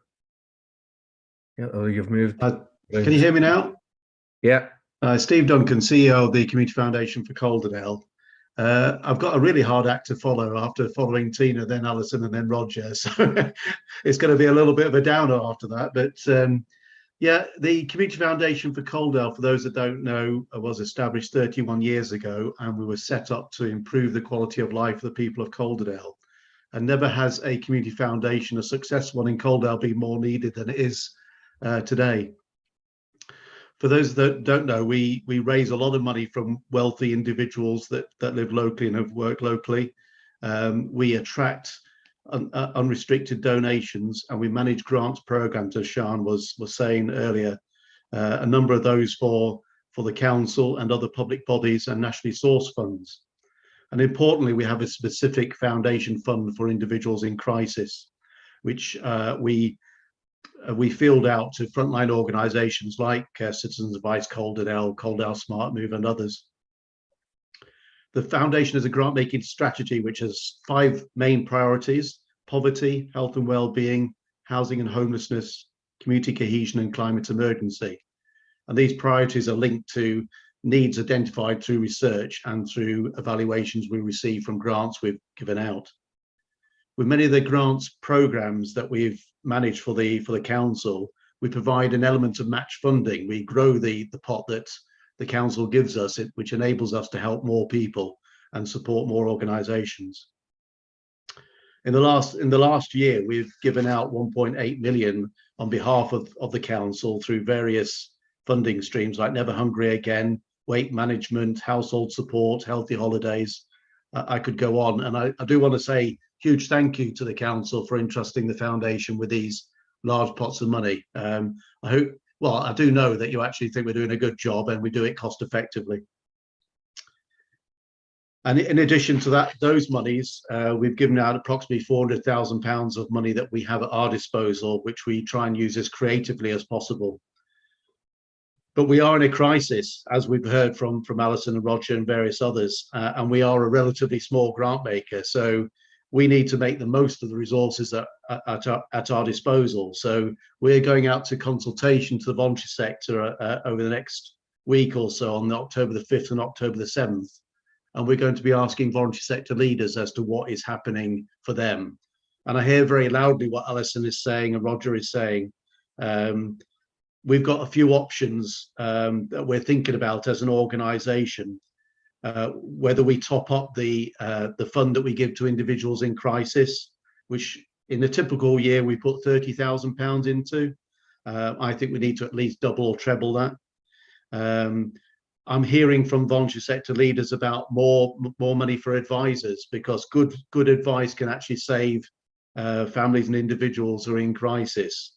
And one of the key things which I hear loudly from Alison in particular is that I think we need to consider giving no strings attached money from the foundation to cover core costs, to enable the frontline organisations to be able to do what they do well. Another option we're considering, and some of you will know, when there's been a flood, when there's been fires recently at the Ash Green School or the Burley's house fire, for example, we put together very quickly campaigns and raised money for those particular scenarios, and we've raised millions of pounds from local people and businesses to tackle issues, and this crisis is no different. So that's all I want to say, really, because a lot of people have been very eloquent and said a lot of the things which are going on in the voluntary sector. There is a very, very growing need, whether it's food banks, whether it's fuel issues, mental health is another issue.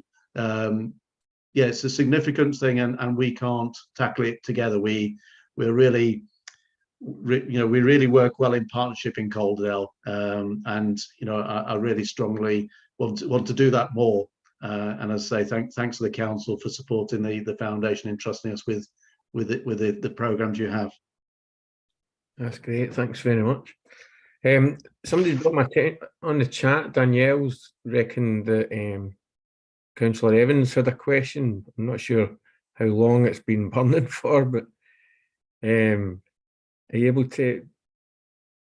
You're on mute though, because there was interference that came from your phone. Are you able to switch that on?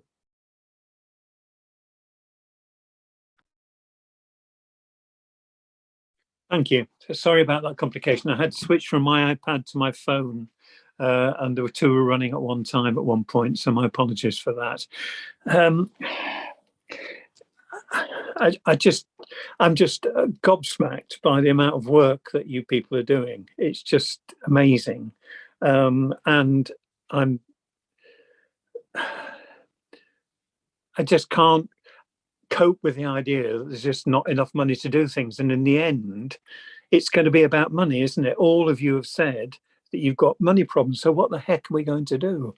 All we can really do, I guess, is try to be more efficient in the way that we use this money.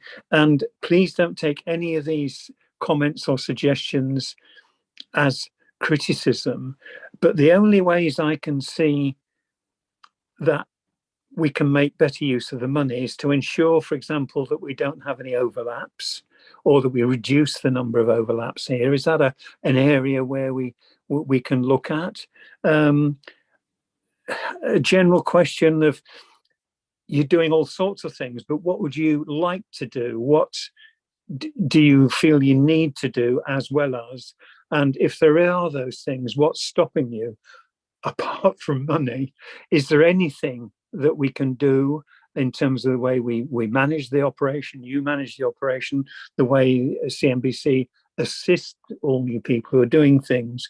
I suppose I'm just talking off the top of my head here. I'm just totally frustrated by the situation, that the fact there is just not enough money to do what you're doing, and that you're doing an incredible amount of work in spite of the fact that some of you have got reductions by a third and all those sorts of things. So I'm not sure what my question is, apart from, is there any possibility we can improve things through reducing overlaps?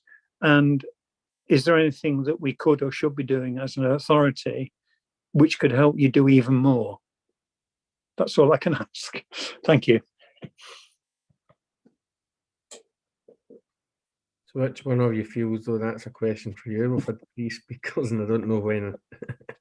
Is there anyone you were pointing at, Ashley, or it's all 3? Or sorry?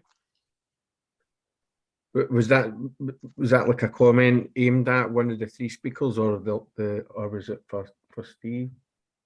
I don't really know. I started to write those comments down when I was listening to Tina and Alison, and then I had to mess up with my phone and everything else. So, but I think it applies across the board, doesn't it? The issues I've raised, it's potential for overlap, the issues about money, and are there other things we can do to help and assist any of these organisations apply to all the voluntary organisations who are helping this situation.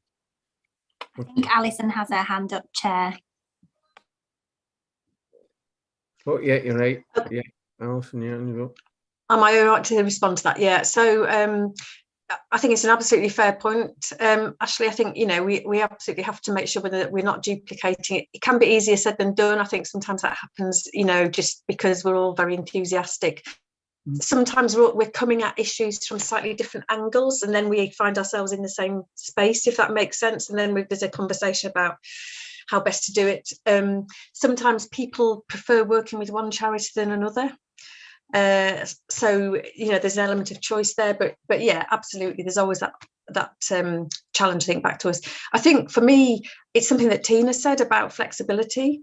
If we're too sort of constrained by targets and measures and the rest of it, which are decided, you know, targets and measures that were decided 3 years ago are quite frankly irrelevant now because of COVID and because of what the situation we find ourselves in.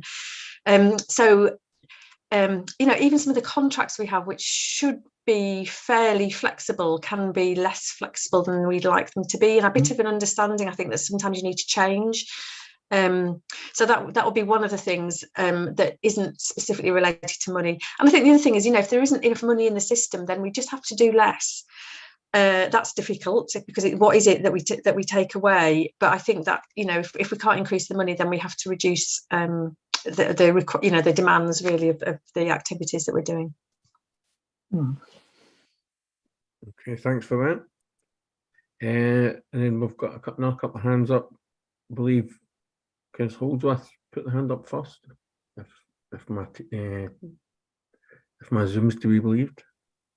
Oh, thank you, Chair. It was a question to Steve from the Community Foundation, and that was really how do they analyse the results, excuse me, of what they do?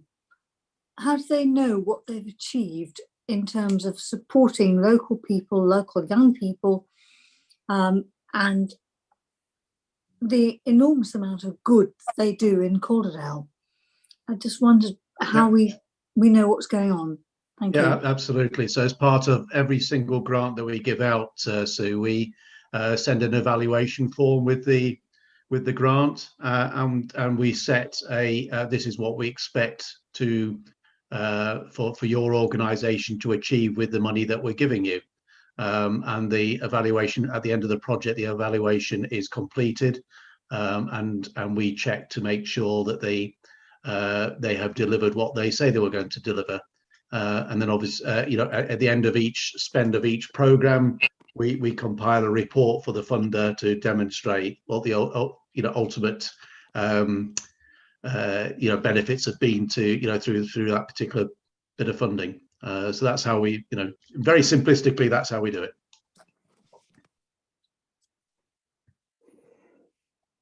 That's great. You can tap your mute, Councillor Evans, like when you were moving your phone. Sorry, I can't. I'm trying to find controls on the phone. Oh, right. I switched to the phone. Let me have a look. I think I can. There you go. Councillor Lee. Thank you, Chair.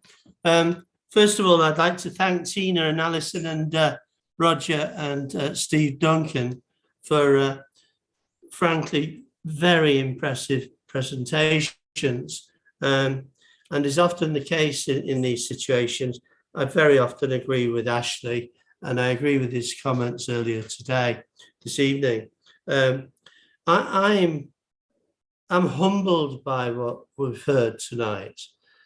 Here are 4 organisations that are just doing absolutely marvellous work, and they're doing it in spite of massive financial constraints, which of course the same problems that we've heard in these organisations absolutely applies to the council as well. It's the perfect storm. But what I'm so impressed with the resilience and determination that we've heard from the four speakers. And all I can say, and I'm saying this outside of the political arena, if that's possible, I believe that the support from this council for what you are doing is total. I don't think anybody wants any difference to what's happening. I don't think anybody wants to. I think everybody is very supportive and they want to do everything that they can. And I say that I feel that way. I feel that we ought to do more if we can. And I agree with Ashley's comments that we don't want to overlap with anything. And I would also ask if there's anything that you think, any resources of the council, not cash resources, but other things where the council could be more helpful to you. I think we should try to explore that if there is such a thing as that, to just squeeze every ounce of value out of what we're doing. So I would say, please carry on the good work. It's absolutely amazing what you're doing. And yeah, we'll face these troubles together. Thank you.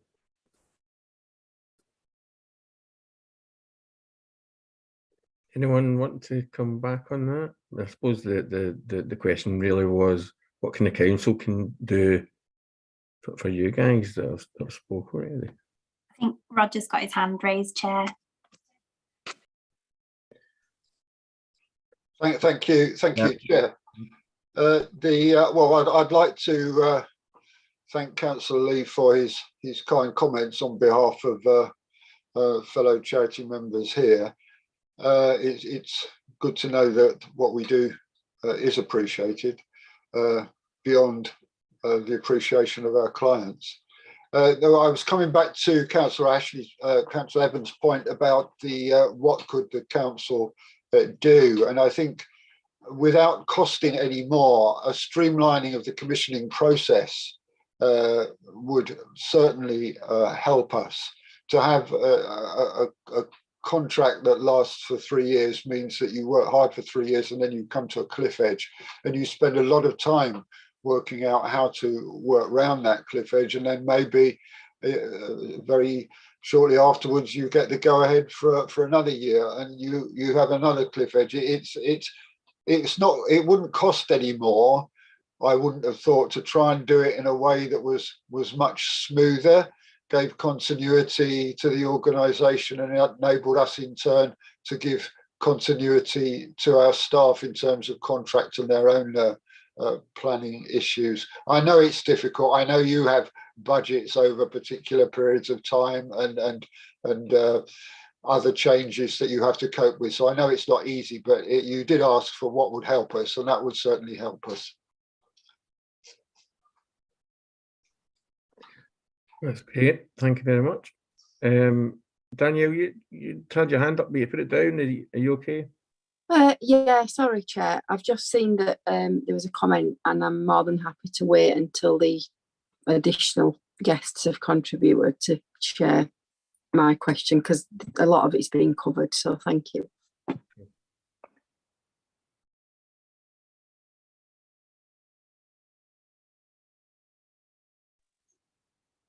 Councillor Kearney, you're on mute. I muted myself, I think. So Joanne King of Covey Insurance, thanks very much for coming along. Hi, so my name's Joanne. I'm Head of Business Partnering and Culture at Covey Insurance. So firstly, just say thank you for inviting me. I'd echo what's been said already by around those people that work in the voluntary sector. Certainly, you've been dealing with these issues for a long time, but what I would say is that the cost of living crisis is increasingly impacting working people.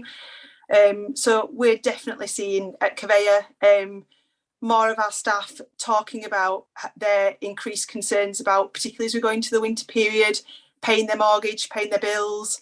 I suppose one of the, I say, positive opportunities that's come out of the pandemic. Obviously, the pandemic, we got a lot of people working from home. So people work from home increasingly, I think 100% during lockdown. And people have started to come back into the office. We're still offering flexibility, but what we're seeing are more and more people want to be in the office more frequently. And I think that's for a couple of things. I think one, the obvious is, it's less impact on the bills at home, but also that sense of community that we had before the pandemic. I think people are feeling the need for that sense of community back as well. So that's that's one of the things that we've kind of harnessed our efforts on when we're trying to support our employees. So I'll just touch on kind of some of the things that we've introduced. There was a question earlier around whether conveyor insurance had been impacted as a business by inflation, for example. And I would say yes, we're seeing increasing challenges in our industry around the impact of inflation. So we're having to be quite creative about what we do to support our people. So just a few things that we're doing. So we've introduced a free breakfast and lunch for anybody that comes into our offices. So we're trying to provide meals for people so that that's a cost that they don't incur when they come into work. We've introduced, we've actually got a wellbeing group a group of our employees who get together to look at ways that we can support each other. And they have come together and they've actually, they've launched a uniform swap in our offices. And we've also started to our own a mini food bank, as it were. So people are donating into our breakout area anything that they can, and staff that need to draw from that are using the food supplies that we can provide for people. Again, just drawing on that sense of community that we've got in our own offices. We've launched a financial wellbeing hub. One of the things for us has been around increasing awareness of the help that's available and out there for people. Myself and a colleague attended the conference on Thursday, and that was really, really helpful for us, just to understand what help's available locally so that we can signpost people, because I do think the more that we can generate awareness of that, I think there is a lack of awareness as to what help and support is available, particularly things like the Budget Like a Boss scheme that Noah's Ark do. It's not something that I was aware of, but we'll certainly be sharing that with our people, just in case that's helpful for them. So we've done that. We've launched an internal social media, like a social chat group called Let's Talk About Money. So we're getting people to try and share tips and hints as to things that they've found helpful and how they can save money at home, and just to try and generate a bit of a conversation at work, so that to try and remove that stigma away that some people feel they have around talking about where they're struggling. We've got a counselling service. We've got mental health first aiders at Conveyor who can support people if their mental health is suffering as a result of the crisis. And then what we're trying to do is target the financial help that we can give at the people that are most likely to be the most impacted by the crisis. So looking at it, we've introduced a smaller, like a regular bonus incentive scheme for those on our frontline customer facing areas, so that they can achieve small incremental bonuses that we hope will help them. And we also recently increased our lowest salaries in our claims operations teams, just to try and drive retention, because we're definitely seeing the same challenges that the people, that those in the voluntary sector are facing, in that people are increasingly looking to salary because they need to do that to pay their mortgage and bills. So we're obviously keen to drive retention at work as well. So those are just a few things that we're doing, and like I say, for us, it's a thank you to the charities that are doing what they're doing. We are keen to find out more and more about what's available in Calderdale, so that we can just generate that awareness for people and make sure that we can signpost our staff when they're struggling. That's great, thanks very much. There was a hand up. I think it was Stephen. Put it down. Were you wanting to ask something? Yeah, sorry, no, I clicked on the button by mistake. But while I'm speaking, brilliant, Joanne. There's a brilliant range of things for the staff there, and I think might adopt some of those. Yeah, we, you know, listening today, obviously, you know, to those that are working in the voluntary sector, happy to connect after this or anytime, you know, if you want to talk about what we're doing, because we are, like I say, we are trying to find creative ways to help people that don't cost a lot of money, and I appreciate that that's a huge challenge that you have in the voluntary sector. That's great. And then Councillor Evans has figured out how to put his hand up on his new device. Although he's muted as well. Sorry, it's much more complicated on the phone than it is on the iPad. Yes, I mean, really following up from the previous comment which was just made there, is there anything that Calderdale as an authority can learn from what you're doing? I mean, really, that's a question to Calderdale, isn't it? And I think some of the stuff you're doing is very interesting and creative. And as somebody's already said from the voluntary sector, maybe there's some things which they can deduce as well. So I think it's a very useful contribution. Thank you very much. Thanks. Yeah, like I say, happy to share and learn from each other, certainly as to how we help our own staff through this. Yeah, definitely. Great. And Shan, you've put your hand up as well. Yes, thanks, Chair. It was just very, very briefly to say what I put in the chat for those who've not picked it up. But I suppose what we've not picked up on so much today, which is really useful to hear from Joanna at Conveyor, is there's obviously a massive impact of the cost of living on our businesses more generally. And there is some work just to kind of reassure members going on to really try and understand the impact across the business sector more generally. I've put something in the chat about the Federation of Small Business, who we're talking to, and also the Chamber of Commerce, about what they're picking up from the sector and with particular issues. And also we have a place team, which some of you may be familiar with, that are out gathering info and talking to business directly about what they're experiencing. And obviously a lot of it will be similar to the things that Joanna's already mentioned and the voluntary sector have mentioned in terms of energy prices and the issue about people not having discretionary spend, so they're not coming in when they're not seeing the footfall for, you know, particularly in retail and town centres, shops. And it's not anything that I think probably some of you won't be aware of, but I think it's just to say that is obviously also a huge concern, and we'll begin to cover that and to feed that up to colleagues in the West Yorkshire Combined Authority who are also doing some work on this in terms of the wider economy and the impact. That's smashing. Thanks very much. So we'll move on. I mean, it is 10 to 7, but out of all the sections that you know we had put a timetable on, this is the one that I would be kind of like okay with going over, as long as folk don't have anything that they're doing at 7 o'clock that's contributing. So we're quite happy to postpone our break, and if we can have, if we can, just gives us a wee bit shorter time for a member discussion after. But the listening part for me is more important. So next up we've got Isaac from the Calderdale Unison branch. Thanks very much for coming along. I think we muted you earlier on though, because there was something going on with your phone, so hopefully you're brilliant. Yeah, good evening, Chair and colleagues, and thank you for inviting us from Unison. And basically, I want to have an input towards, you know, what members of Unison are saying.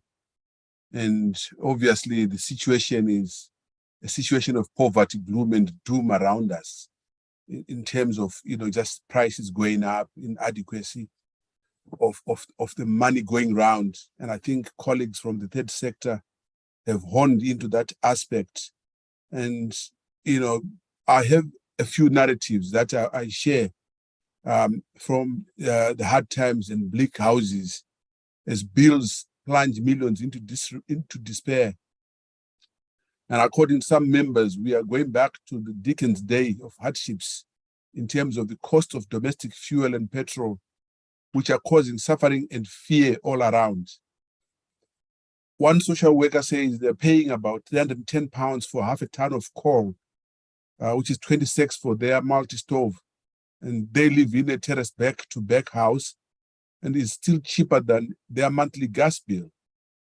A social worker working from home, wearing extra layers of coats and dressing gown and blankets to save on heating costs. And this sentiment of using blankets is actually becoming a standard or a norm from members. We have another community healthcare assistant who says, I worry about the future and whether we will be able to afford to have children ever, which makes me sad. And I think we would be good parents, but I do not want to bring a child up in poverty. Other one says the cost of petrol, food, and utility bills has increased by over 50% compared to what we have previously been paying.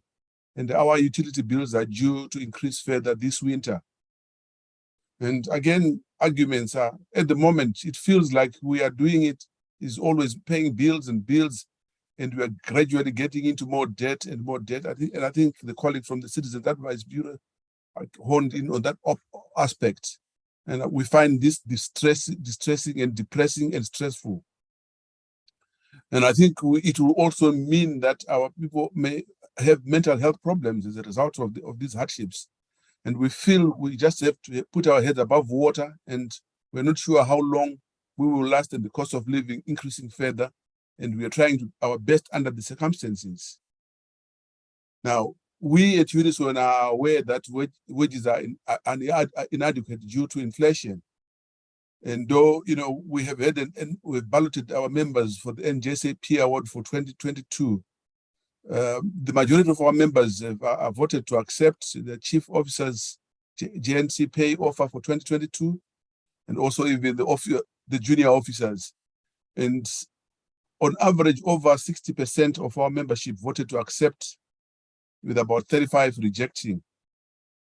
But this is just heads up, because we have to wait for the result of the GMBs and Unite's consultation on the pay, both of which of these unions are also consulting school support staff and other members on the NJSA offer.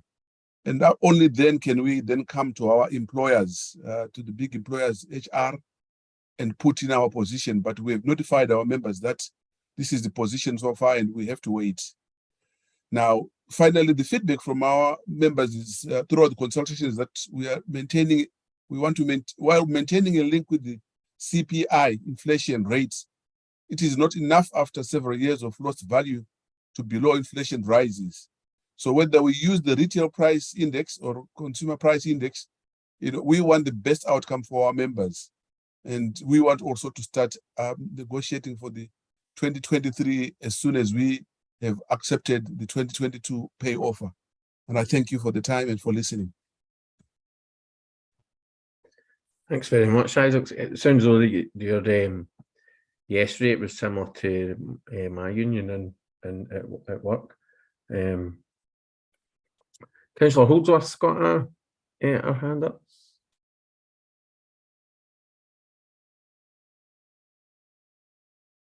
Oh, you need to unmute yourself. Hello, yeah, thanks very much for all that info. Yeah, I'm in the University and Colleges Union, and I noticed that last week Unison were on strike outside the University of Leeds, and UCU are balloting to join you in October. Our ballot closes on the 21st. And I'd just like to say that we support all our colleagues in whatever union they are in to get a decent living wage for their members. This can't go on. We can't go on being undercut all the time. I know as a UCU member and a union activist, we haven't had a decent pay rise for 10 years. And so good luck to you. And, I hope we are all behind you. And thank you very much for your contribution. Thanks, Sue. Are you going to? Do you want to respond to that, Isaac? You don't have to if you feel it's just a comment. Well, I just appreciate the solidarity with us, and we work together with councillors, and we work together with colleagues in other unions. So, I think together we are stronger, and, yes, we will make enough noise until, the powers that be hear us. Thank you. Great. So we've got Julie Robinson as well. Sorry to keep you longer than you were expecting. It's all right. I feel like I'm running against the time clock now, so my apologies. It feels like the last shift, but never mind. It's all fine. So I'm Julie Robinson. I'm the Chief Exec for Calderdale Voluntary and Communities, and we're part of the wider VCSI Alliance, the infrastructure organisation across Calderdale. Just a little bit about what we do. So as Calderdale VAC, we deliver the Quality for Health standards, engagement champions, moving forward together, a whole range of different things. But as the wider VSI Alliance, we lead on volunteering, community and organisational development, and voice and representation. And all I can do is really echo what Alison, Tina, Steve, and actually everyone around the room has said. We are a living wage organisation, and I'm concerned we won't be able to do the same next year. We do work really, really closely with the council, with Shan and her team, and with colleagues within health, trying to look at addressing the issues across Calderdale. But as Calderdale VAC, we're predominantly a membership organisation for voluntary community organisations across the piece. And we carried out a piece of work, a real quick piece of work, at the end of July, beginning of August, just trying to get a sense. This was before the announcements were made on the current interest rates and on fuel and all this kind of thing, about the sustainability for finances across the voluntary and community sector. And the survey results, I think, as Shan, others will probably nod around the virtual room, were quite shocking, really, in terms of where people see their organisations being in 3 to 6 months' time. There's loads that we're doing to try and address that. Steve and I have been speaking and with Alison about what we can do to address this. So we are working really strongly in partnership. And I want to just emphasise that. But we're going to rerun the survey next week and adding in those questions about warm spaces. We're just trying to compile a survey which is simple, that people can try and give us the information in one document. And we'll see what those survey results show, but we will be asking the questions about staffing, about impact on people, rather than just on the groups and where people are at. That's a real whistle stop, because I'm just conscious, Chair, it's 7:01, and I know you said you'd give us time, but there might be questions from others, so I'll shut up for a second, and then, if that's okay. Yeah, that's fine. But I hope you're not holding back just because of the time, because, as I say, we can shorten the break. We can, we're going to have another session after this, not tonight, but another session where we can discuss what we've heard. So, but any questions, Councillor Evans? I think I've worked out how to use this new system as well now. Thank you. Just thanking for that presentation. I'm very interested with this survey work you've been doing.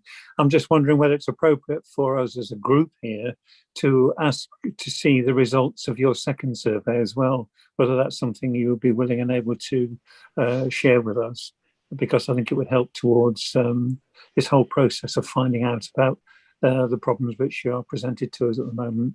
Just that, thank you. Yeah, check if I can just respond to that.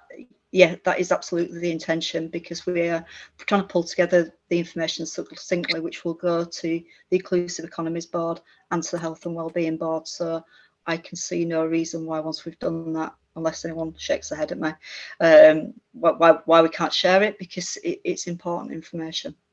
Thank you. That's great. So, anything to add? I mean, I'm sort of hoping that Julie says yes to that, but if she's chopped a whole chunk off what she was going to say.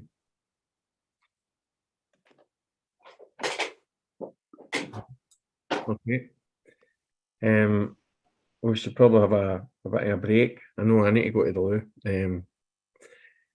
So we'll give it 10 instead of 15 minutes. Come back at 15:15. or just before that day. If I can just ask everyone to turn their cameras and their mics off, because we'll still be streaming live, that'd be great. Thank you.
Joanne?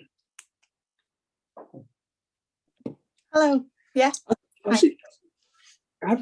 You may or may not know this, or you may not, or I might be barking up the wrong tree. But have people, what have you seen from your customers in terms of whether they're making some of your products a lower priority?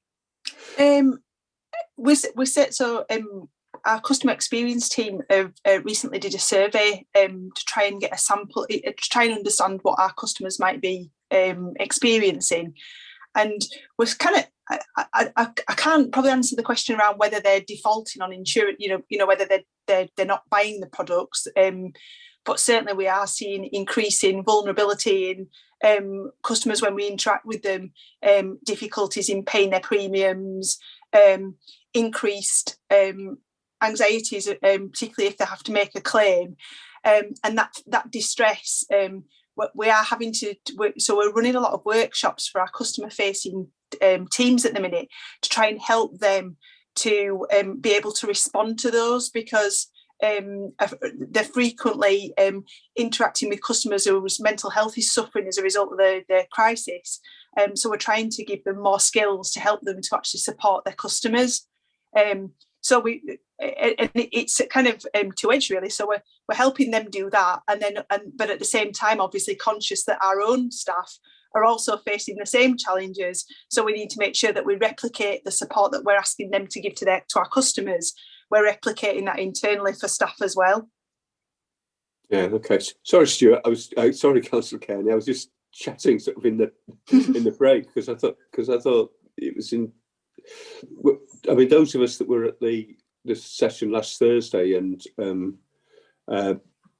Andrew Sykes was talking about people prioritising which debts to pay, yeah, or which things to buy, and I just wondered whether some important bits of insurance that people should have in the ideal world might be, slipping off the list,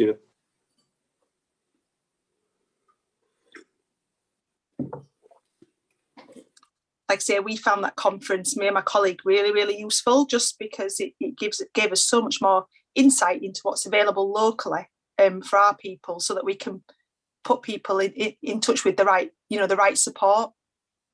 It was really good. Yeah, it's good that you got that question in, mate.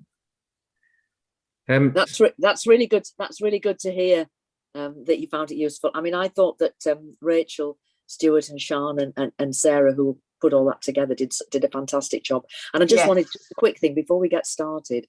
Everything that you've said about your concerns about the well-being of your staff, and that voluntary sector and charitable partners have said, equally applies to us as employees in Calderdale Council. We know that we've got people who are struggling to manage on the wages that they've got, who are being tempted to go. We've also got issues about retention, and we've also got issues, and some of our staff, our customer first staff, and so on, perhaps dealing with homeless people, dealing with people with money worries, and so on.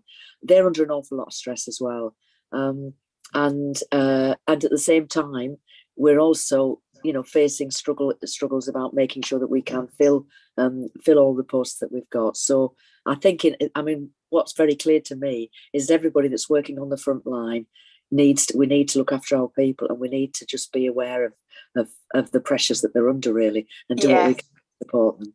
I completely agree. And I'd say the word that's been used a lot tonight that certainly resonated with me is community. I think but what I am seeing are people at work generally pulling together in our offices, which is really good. That's great. Does anyone have any sort of comments that they've sort of written down that they think that we would need to talk about just now, rather than wait until we've got the guests anyway, rather than waiting until we reconvene it on our own?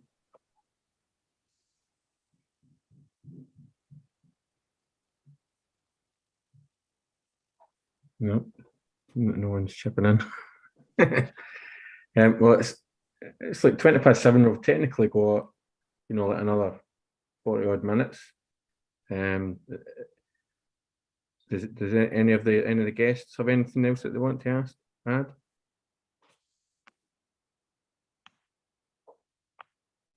Oh, Mike, you've got your hand up. I was just going to actually say, on a sort of, myself and Lauren and Bella will work on a report at some stage, and some of the things that all of you have said this evening have been really insightful. And what adds colour to a report is to have direct quotes from people. So we will pick some stuff out from what people have said. We will check it out with you. We'll check it out that you're happy for us to quote you, and that we've not done any mischievous editing or anything like that. But I think that will really help the report, because actually some of the things that all of you have told us this evening have been a great message. So thank you. Yeah, Councillor Lan. Yes, thank you. Yes, just a sort of quick point, really, to say that you know, from a council perspective, and from somebody who represents a, you know, particularly disadvantaged ward, I'd like to say I'm really, really appreciative of the work that the Community Foundation for Calderdale do, because I know that as well as offering the sort of the support for people in emergency need and so on, I know that you're committed in lots of different ways to trying to support the people on the front line as well, really, in terms of the organisational difficulties, and some of them we've heard about tonight. And I know that, I mean, as I say, it's sort of special pleading in a way, but one of the issues for me about Park Ward has been that I'm aware that there are organisations like Citizens Advice that, you know, years ago used to be able to provide somebody with additional language skills to be able to provide and support provide benefits advice and debt advice and support to people actually in Park Ward, and that was so valuable. But on the other hand, Citizens Advice couldn't afford to carry on doing that. So that's a little bit of special pleading. I hope you'll forgive me. Thank you very much. That's great. Dan, Councillor Durrans, you got anything? You've got your hand up there. Thanks, Chair. Just a comment, just before the Fuel Your Knowledge session last week, the event, it was announced about, and it's been referenced tonight, about the increase in the living wage. And at the time that was announced, and I was reading it during the session, I was thinking particularly about the people on this call, really, around those that have already kind of got agreed contracts and other businesses, because it's not really a solution that it felt that it was a solution. And with a lot of things that you've shared tonight and the way that your organisations work, you know the communities that you work in, you know how to meet those needs, but we all know that those needs are going to be ever changing. And whilst those solutions are potentially a possibility, I was thinking about Citizens Advice, where you've been able to work with families, and the things that Andrew was saying,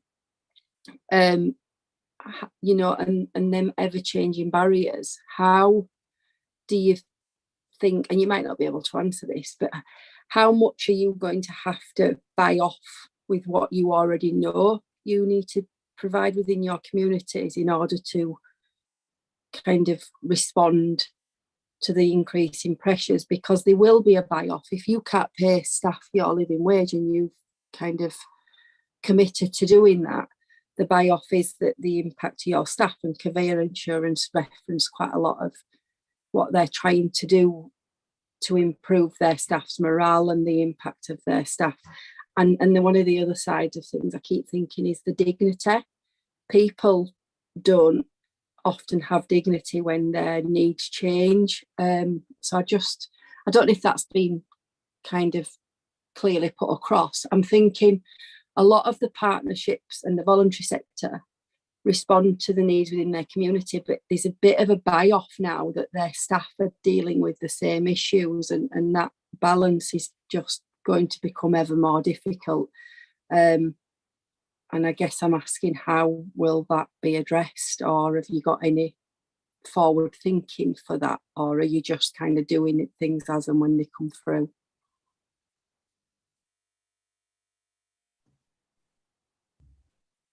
So Roger, have you put your hand up to come back to Councillor Durrans there? Yeah.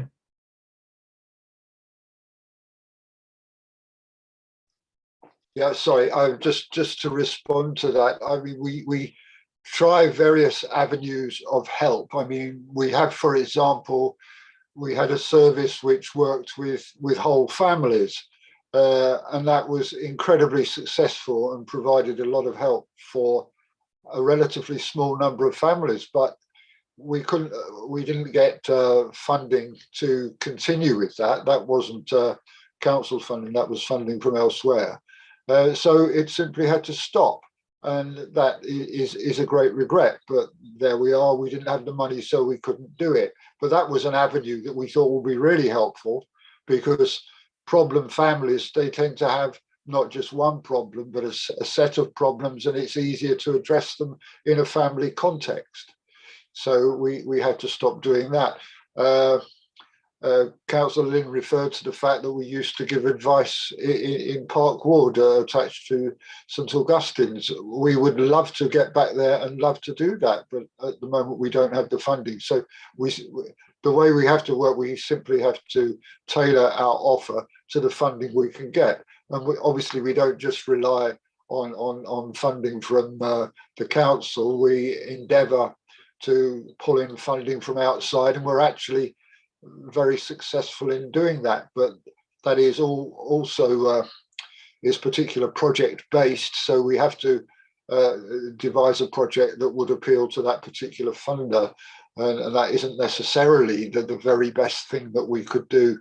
But there we are. So I think we are receptive to need, but we're also receptive to funding opportunities, and we have to tailor our suit to fit the cloth, I'm afraid.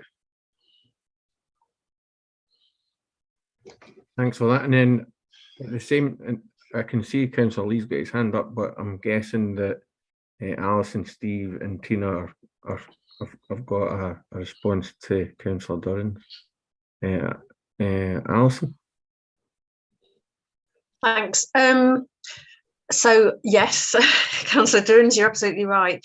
I mean, to put it into perspective, you know, we don't have a problem with conceptually paying staff more, but I've just done a quick calculation, and if we sort of gave the same increase, for instance, that the council might be giving, going back to Isaac's point from Unison about the almost £2,000 increase for all members of staff, it would cost us about £400,000. You know, we don't have that. We'll have it in our reserves, but you obviously don't use your reserves to pay an ongoing salary cost. So I go back to the fact that we need to talk to those organisations, such as a council that we have contracts with, to discuss how we do the right by our staff, because we want, you know, we're a real living wage employer for a reason. And it's not that we don't want to, or we're stingy, or we want to keep profits for something else, because we don't do that. You know, our profits don't go to owners or shareholders; they stay in the organisation. But we're not, we're charities. We're not set up to make huge surpluses. So we're between a rock and a hard place. And actually, again, Isaac mentioned mental health issues for union staff, and obviously lots of our staff are in unions as well. But you know, we're seeing that mental health issue partly because we're struggling to recruit staff, particularly in the nurseries. So our staff are really stretched, and they have been for years now. Actually, COVID was a huge issue for us. We remained open during COVID. So staff were stressed. They were in the workplace during COVID with all the health issue, the health scares that entailed. And now we're into this, and we haven't really had full staffing for years. I mean, in one way, it helps us manage our contract, but that is not, that's not efficiencies to manage contract values. That's simply not having enough staff, and I'm sure Tina's in the same position there. So. I understand the council's in a difficult position as well, but that's why I go back to, we have to have these mature conversations about if the amount of funding can't be increased, perhaps the amount of activity has to be reduced, although obviously that has an impact on people on the ground as well. But it's very frustrating. Thanks for that. Steve? Yeah, I mean, Alison's covered a few of the points I wanted to make, but one of the things that I've heard from a few charity leaders is that, you know, contracts aren't reflecting the true costs of delivery. That's been the case for a long time, but I mean, obviously we've seen significant increases, and the contracts aren't reflecting those, and therefore, you know, the voluntary sector is having to subsidise, those organisations have to subsidise those work. And then just to reiterate what I said before is that, I mean, Alison's organisation is a large organisation, but there's a lot of smaller organisations where I think, you know, foundation money, and if we partner with the council, you know, we could actually provide no strings attached money. That's what I said earlier about, you know, core cost money, so that the organisations aren't preoccupied.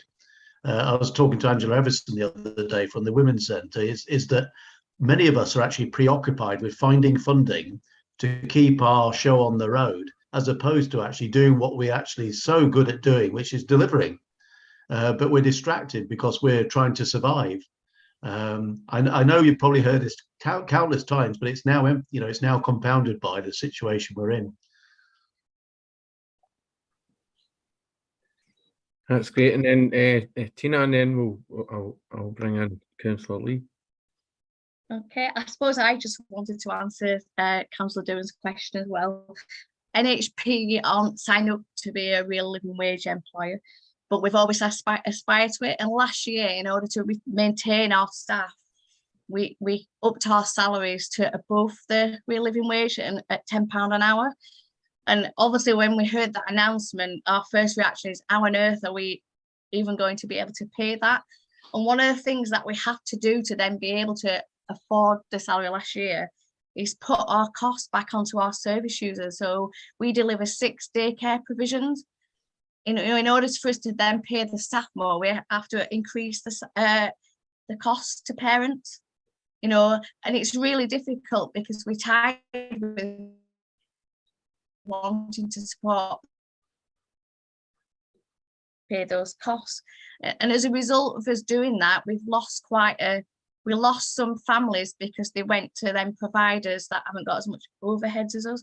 So it is a real panic. And the thing is, when we've had our contract meeting with the commissioners the other week, we've raised this, you know, as Alison said earlier, you know, our cost, we've had the same contract amount for the last few years, but we're still delivering the same thing as we were last year, yet our costs have gone up and up, and it's just made it increasingly difficult. We've got staff now, so some of our family support staff, you know, as Joanne said, staff are worried about, you know, the costs. So, you know, they really don't want to leave us, some staff, and that's what they're saying. We don't want to go, but actually, if you don't do out about pay, you know, we'll have to go somewhere else that is, and we'll lose some really good staff. And it's an absolute challenge for us, because then we have to pass costs on, or we have to go back to, you know, our funders and say, you know, yeah, we were in the position where we're talking about the next contract for children's centres, and actually it'll be about, if you give us the same amount as last year, we've already telling you about how much our costs have gone up. You know, the salaries are going up. It's about, then we have to think about, what do we not do, or what costs can we not do? And I think that's where we're at with it. Thank you. Councillor Lee. Thank you, Chair. Brief one, just to say what a real insight and invaluable contribution our partners have made this evening. It has been absolutely invaluable. And I just want to expand on what Mike was saying about sending in your contributions. If you've not thought of doing it already, or indeed if Mike and Lauren have already asked you, would you please send a summary of what you've said this evening? It would be very, very useful as we take this thing forward to have those contributions, to make our deliberations as meaningful as possible, and the report that no doubt will come up with a matter of urgency, I would add, can be as good as we can make it. So if you just jot down what you've said, it would be very useful. Dot points only, so we can put everything in the hat. And thank you all so much. Yeah, thanks for that. Although I must admit, I personally, I was counting on the fact that because it's on YouTube, I'll be able to go back and watch it over, because I'm finding that the sort of like trying to keep an eye on what's going on and try and make notes was quite difficult. I've got a few notes, but I was planning on, like putting it on at 1.25 and going back on it. So if you did that as well, Councillor, then you'd be able to sort of like refresh and hear things again, where you've got less to concentrate on yourself. Sorry, Chair. I think it's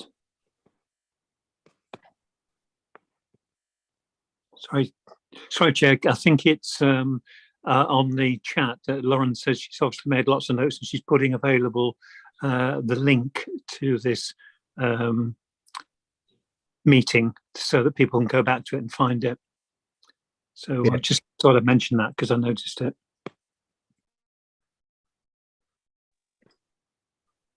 Yeah, that'd be useful. Although it's quite easy to find on YouTube, like the S&P meeting that was on last week. I watched it after it had finished. So. And you got anything better to do? Sorry, I'm going to switch off now. Anyone else got anything to contribute?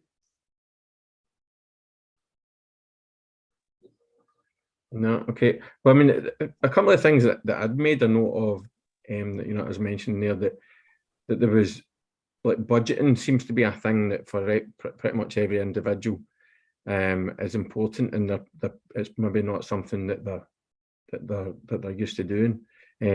Like, it'll be something that if you get in touch with your bank, say when you're in financial difficulty, that'll be the first thing that they want to do, is go through an income and expenditure.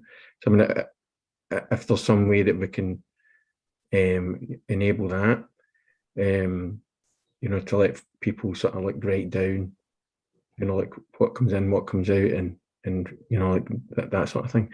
And also the discussion quite early on about the 2,500 figure, and somebody mentioned that it's per unit of electricity or gas that's been capped. So like you can, not everyone's paying 2.5. Some will be paying less, some will be paying more.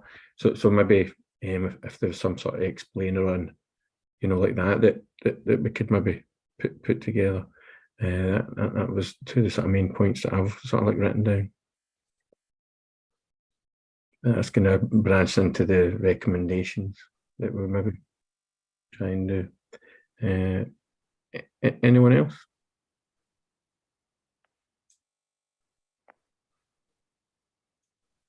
Mike?